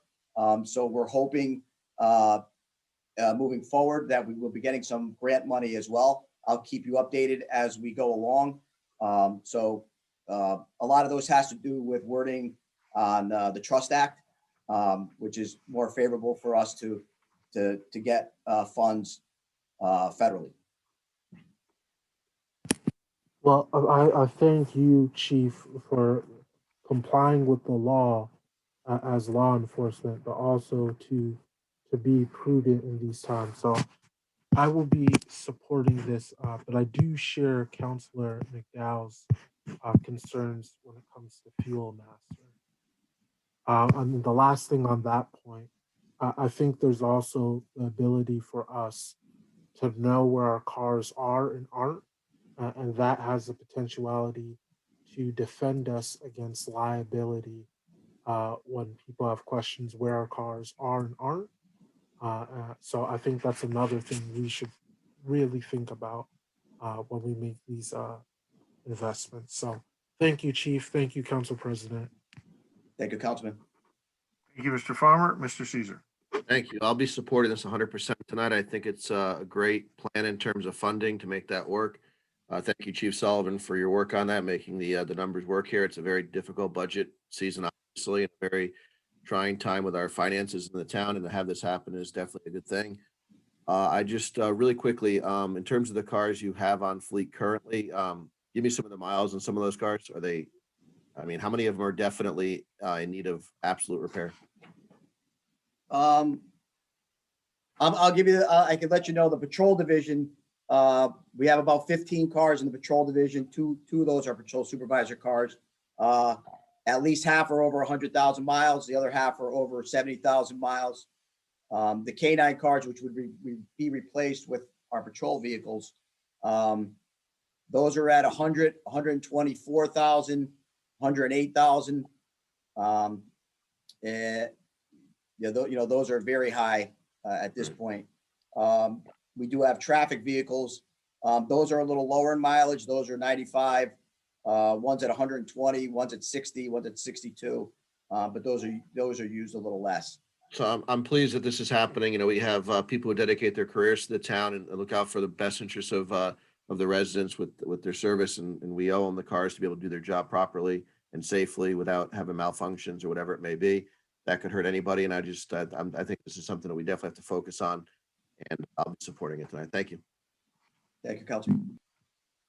Thank you, Mr. Caesar. Ms. Shoemaker. Thank you. Thanks, Chief. This is a great initiative, and I just want to let my colleagues know that by virtue of our participation in the statewide electric vehicle readiness program, we are going to access a very sophisticated fleet management tool that was developed by the National Renewable Energy Lab, and we'll have some assistance in using that. And our plan is to, the chief, thank you for sending your fleet manager to the introductory webinar last week. We actually have 4 fleets in town: police, fire, public works, and government center. And the plan is to try to inventory every vehicle in our fleet. And the purpose of this, of course, is for us to be able to plan when those vehicles need to turn over, and ideally when we can electrify them to alleviate air pollution. But of course, once we have that inventory, then it's something that could be used for many different purposes, such as, planning near-term replacement of vehicles as well. So I just wanted to let everybody know that we're going to try very hard to accomplish that if we can pull that off over the next several months. And hopefully by the fall, we will have some information about our entire town fleet. That is the ambition. Thank you. And I'll be supporting this tonight. This is great. Thank you. Thank you, Councilmember. Thank you, Ms. Shoemaker. That's a good information to have. Further discussion on item 5. Seeing none, I'll call for the vote. All in favor, please indicate by saying or showing aye. Aye. Aye. Opposed? Any in opposition? Abstentions? Item 5 passes. Item 6 on our regular agenda from 14 on the consent calendar. Order approve a master equipment lease purchase agreement with Ford Motor Credit Company LLC for 5 new vehicles for the police department. May I have a motion? So moved. Moved by Mr. Caesar. Is there a second? Second. Seconded by Ms. Bonadis. I think Chief Sullivan has kind of already spoken to this program. So we'll just go to questions. Mr. McDowell. Thank you. Just want to reiterate that I am not opposed to vehicle acquisition. It's something we need to do. At the same time, marginal savings that we receive from this plan, I think pale in comparison to the liability we face by not having fleet management strategy in place. and Fuel Master as well, right? It was another massive liability and expense and massive contributor to pollution that we're not managing our fuel consumption. So for those reasons, I'll be opposing this. Again, look forward to discussing in the future fleet acquisition along with a plan for fleet management. And it does look like there's a representative from the administration. So please consider this my formal statement that this is something that I will expect to see as we discuss capital plans in the future. Thank you. Thank you, Mr. McDowell. Any further discussion? Seeing none, I'll call for the vote. All in favor of item 6, please indicate by saying or showing aye. Aye. Opposed? Abstentions? Item 6 passes. There was an information item, the Webster Bank payoff confirmation. The TAN has been paid off, so please read through that at your leisure. And Mr. McDowell? I just had one quick clarification question. Is that is the entirety of the TAN that we took out last year, correct? That is the entire TAN? That is correct. Thank you. All right, and that'll be all, folks. I will ask for a motion to adjourn at 12. Second.